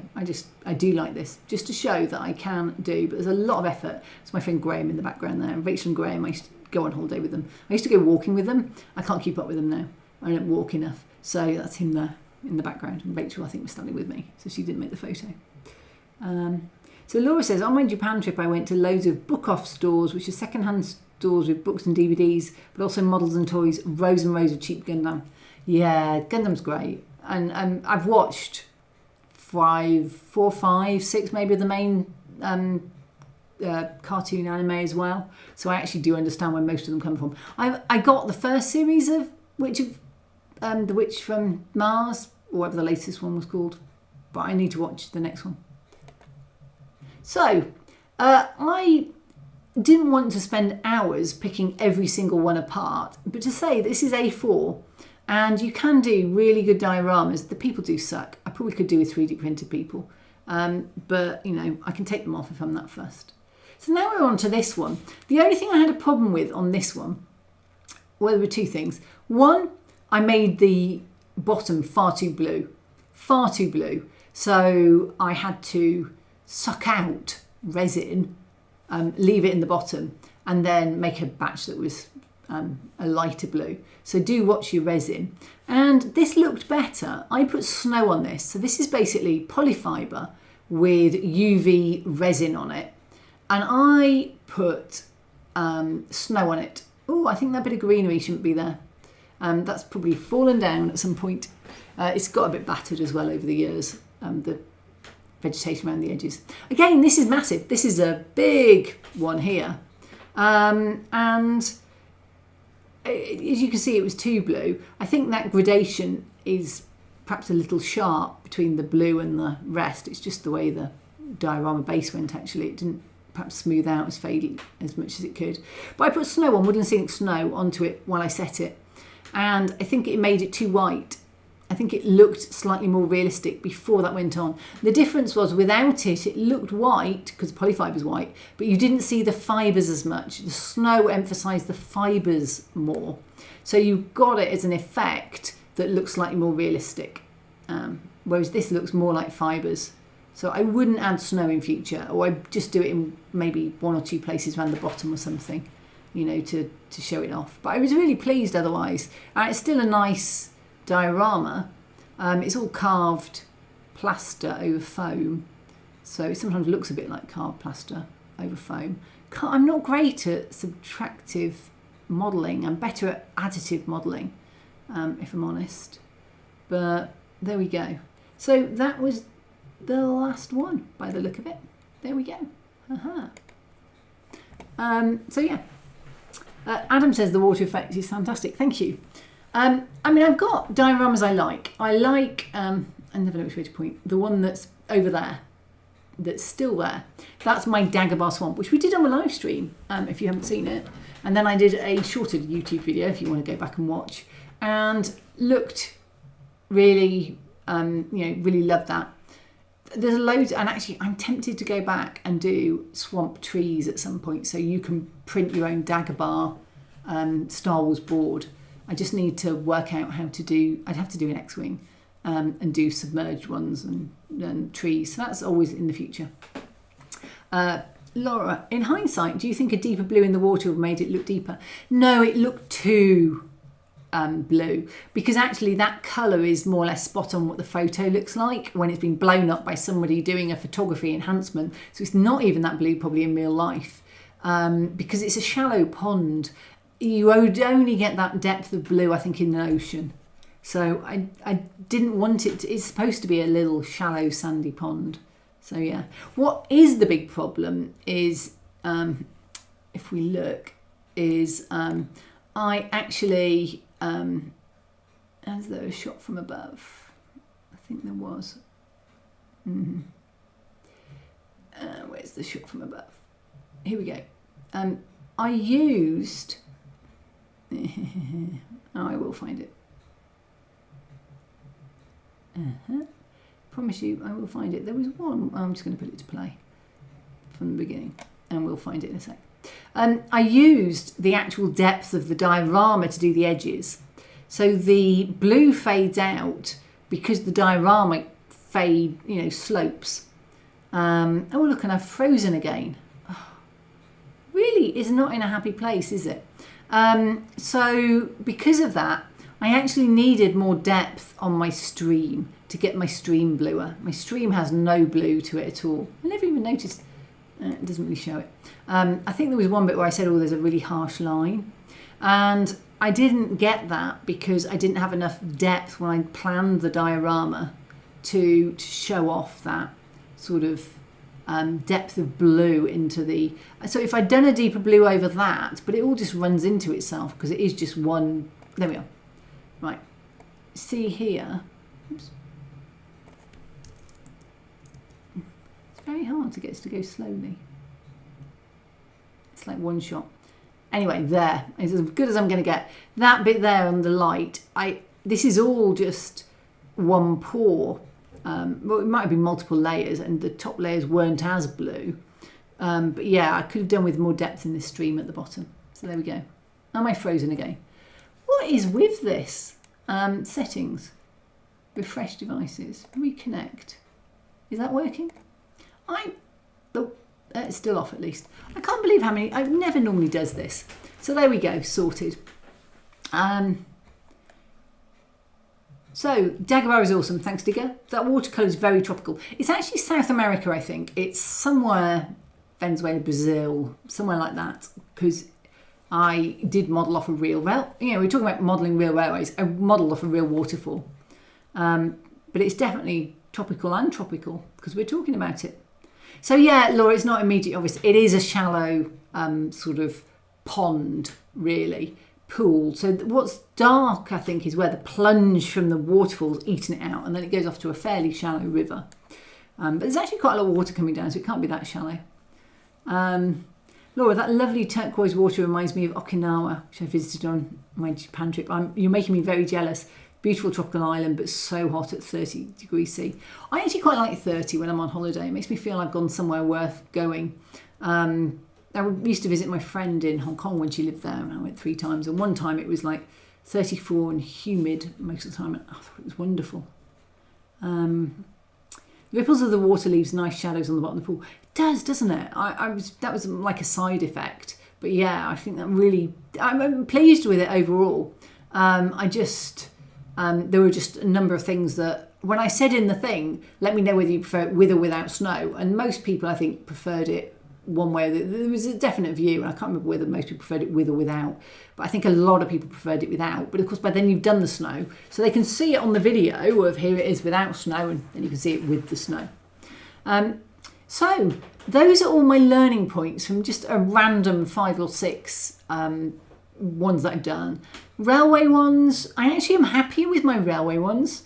I'm not great at the engineering side, but I'm very happy with the scenery side of the railway ones, far more than I am with some of the sci-fi ones where I've pushed new techniques or tried new things. And the thing you have to remember is, if you're doing small dioramas, you're far more likely to try a new technique. If you're doing a railway, you tend to stick more tried and true quite often because you need it to run. So you're not going to reinvent the wheel on running. That's what I learned with Port to Norwich. But on scenery, if I'm doing a small diorama, on almost every single diorama I do, I'm doing something I've done before. I never just do like completely new, but there will always be 2 or 3 techniques that are brand new. Something they haven't done before. So for the Jurassic Park, it was adding in AK interactive still water into Talgrout. Don't do that again. But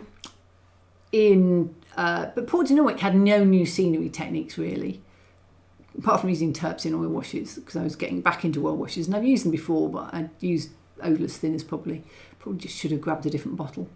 But most of that was very tried and true because I had 8 weeks and I wanted it to work. Actually, I didn't mention, I over puddled and it looked too wet. So I ended up going over all my puddles with a bit more tile grout to sort of dry them back out a bit. It did look a bit too wet.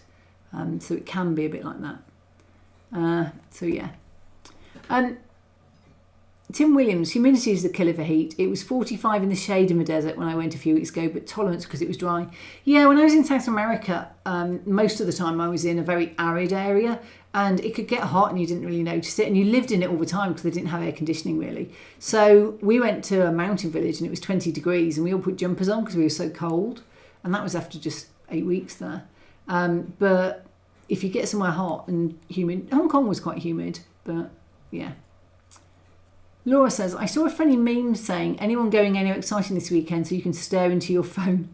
That is true, yeah. So Laura's saying in Okinawa it was 30°C and 97% humidity. I've never had sweat dribble down my back and down my legs. That's horrible. No, that's just really bad. It's not that humid in Hong Kong, even though it's by the sea or ocean. Sea? China Sea? Sea. I think I've gone through all the dioramas that I wanted to talk about, but I think the thing to take away from this is it's good to look back at your work and work out what you would have done differently. For me, nowadays, when I'm doing things like this is a complete desert texture, it's iterative. It has to be iterative because I need it to, so I'll do a test print and 2 of them are on the floor now. But I did a test print and the first one, I wasn't happy. That's not, the first one's the one on the floor. Yeah, so the first one, this is the first one maybe. There are lines top and bottom on this writing, but you can see they've disappeared. The second one's on the floor, because that had way too many lines then. But this then, is with the lines put in. And I had a line in between, which is the one on the floor. Let me get that. Moral of story. You can't stay on the floor when you want to show it to people. That's the back. Yeah, that was the first one probably. So that was the second one. And the lines just didn't show enough. So, yeah. I ended up doing it 3 times before the lines showed enough. And that is, that's just a part of design. You do things iteratively so that you improve. If you're doing a diorama, you're not going to do another one exactly the same. So you don't get that iterative process that you get when you're designing something and testing it for sale, because you've done whatever that interested you in that diorama you've done. Unless you're going to do it for competition and you need to improve, quite often you'll just take those learning points for the next diorama. So it is important to look back. I have videos I can look over if I want to remember how I did something, which is useful. I don't always write down the paint, but I remember how I did it. And I just learn from them. But it's subconscious sometimes, that learning. I don't spend a lot of time dwelling on why it didn't work. But when I come to the next one, I can remember, that didn't work well. Or I used this product and I wasn't happy with this product. I'd never use this product again. Then I use it because I want to use it up. And I'm like, it didn't work last time, Kathy. Why did you think it would work this time? That's the worst thing. You think, but I've got a tin of it, so I need to use it. So yeah, I think it's important to look back. What isn't good, and I'm really prone to, is just looking at your work and thinking it's rubbish because you can see the flaws. Because you've done good work. Some of the dioramas that I'm going, I don't really like this one didn't work. Other people look at it and go, it's amazing, I could never model at that level. Other people will look at it and go, I can see all the flaws in that, it was really rubbish. Hopefully they'll be too polite to tell me that. Though on the internet, don't guarantee that. So, you have to be kind to yourself as well. Don't just dwell on the flaws. Go back, and I find a year or two later it's easier to do it. Look at what you liked about the diorama rather than what you didn't like about the diorama. Because it's easier to see flaws, if you're my type of mentality, than it is to see the good things you've done. Right. So Norm says, all AI will make vacationing anywhere very possible for many people who otherwise wouldn't be able to visit places. That's true. It's not quite the same though as getting off a plane, as Laura's saying, and walking down the steps and just just opened the oven wave of heat, but the heat just didn't go away. I had that in Miami. I remember coming out of the airport, which was heavily air conditioned, and the opened, the doors, and it was like a wet blanket around you. And I was just like, wow, okay. 3D headsets are the game changer for feeling like you're there. I've got a MetaQuest 2. Do they even give you the suntan? That's the real question. So Tim says, I know that feeling well. Arizona was the worst in many ways because you had a lot of powerful aircon. So you were constantly switching hot and cold. Morocco is the latest, not much aircon. I actually don't like countries that aircon too much. So sorry, America, because you heavily aircon. And I have sat in, say, Georgia when it's in the hundreds outside in a coat. I'm not joking. Sweatshirt and fleece because I am so cold because it's down at 60 degrees or something, which I don't know what that is in Celsius, but it's nothing I would ever sit in. And it's so cold, I've actually come down with a cold from the aircon.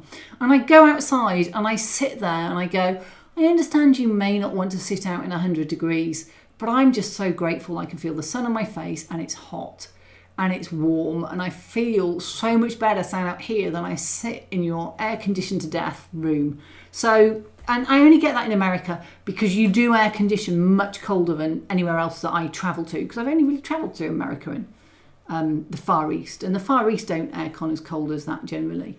In fact, in Hong Kong, they were telling them not to aircon below 27 to save energy, 27 Celsius. And I love 27. It's a great temperature for me. I really like it. So I would say that the hot cold does my head in. I'd rather just be hot constantly and get used to it than have the hot, cold, hot, cold, hot, cold. It makes me ill. But I mean, it's America where I go that does that. Other countries may be as bad, but I just probably haven't been to them. So yeah, that's not a bash at America. That's just a bash at anyone who over aircons. And I do understand that I was in a meeting with loads of model railway men who may be slightly large, a lot of them. And I noticed the thin Canadian also had loads of layers on. But the larger you are, the less you feel the heat. You feel the heat more and you feel the cold less. So I think there was partly it was also an age thing for them, that they were, better insulated than me, so they didn't need to put a coat on. I just insulted every railway man in America. I did not mean to do that. I'm sorry. No. It was noticeable the thinner people had more clothes on. Let's just put it that way. Anyway, moving on before I put my foot in it anymore. Holding that column, I chuckled because I watched the Cluedo movie the other day. Kathy in the study with the diorama column. I am. I'm in my dining room, which is my study, yeah. So Timber's arrived. Oh, Timber, you made it before the end, though. That's the important thing. Laura said, I once ate a curry so hot it gave me a suntan. I've streamed. I put too much chili oil in, or live chilies in one in Saigon, And I was literally crying as I ate it. And I did the same in Solihull. So, yep.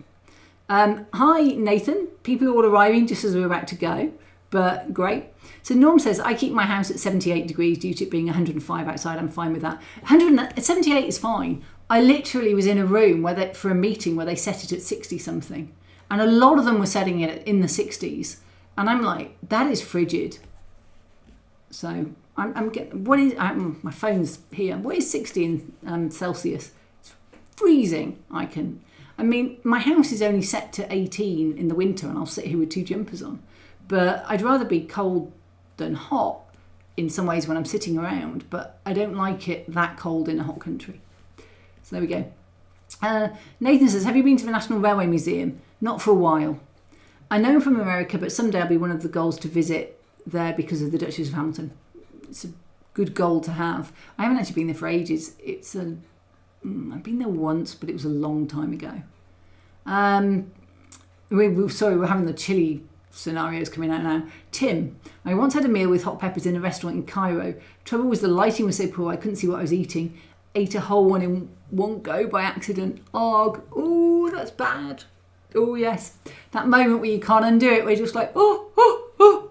Yeah, and no matter how much water or milk or whatever it is you're supposed to have, it just doesn't go away. I actually inhaled one of my chilies.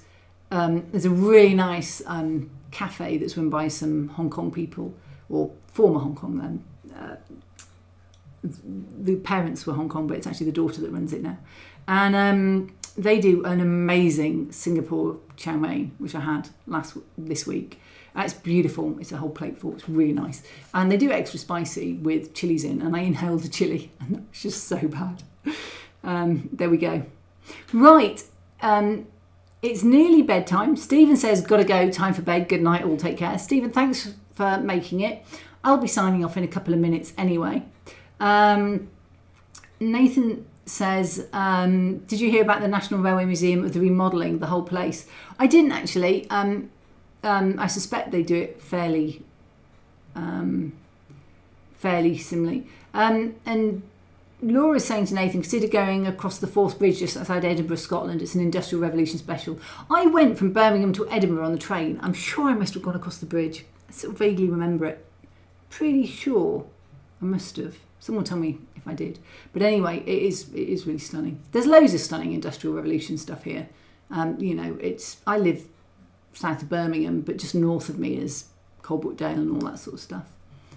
George21, I know you're not a fan of Game of Thrones, but they filmed some scenes for House of Dragon at Deno Quarry. It's quite impressive how they blended it in, modelling, but on a larger scale. I didn't know that, but Deno is otherworldly. Tim does a lot of walking around there. So Stafford Barn, which is just up the road from me, is the narrow gauge National Railway Museum in the UK. It's much better than the official one, and it's a private. He just built his own full-size train set in the fields around his house. It's really good. It's worth visiting if you haven't been there. It's just outside Tamworth in the West Midlands, so definitely, unless Tamworth's in Staffordshire. But yeah, it's definitely going. So Laura, no, the Forth Bridge is beyond Edinburgh. You go across it if you went to Aberdeen or Dundee. Okay, that's cool. You see, I've been there once. Bill, it's not so great when you have to paint it. We all know about painting the Forth Bridge. Right, it is 10 o'clock on Painting the Forth Bridge. I just want to encourage you all to model. I don't feel I get enough modelling done at the moment. I spend a lot of time modelling stuff like this, but not actual modelling. It's not the same when it just comes off a printer. So I hope you all get some modelling done, and have a great month, and I will see you all in September. And I'm probably going to be talking about weathering by then, but if anyone has anything else that they'd really like me to talk about, well, let me know. Anyway, we got loads of comments going. You'll have to read about them. Did you know Thomas the Tank Engine had a train show at one of the narrow gauge places? He's always out. But anyway, good night, everybody, and I will see you soon. In a month, in fact. Take care. Bye.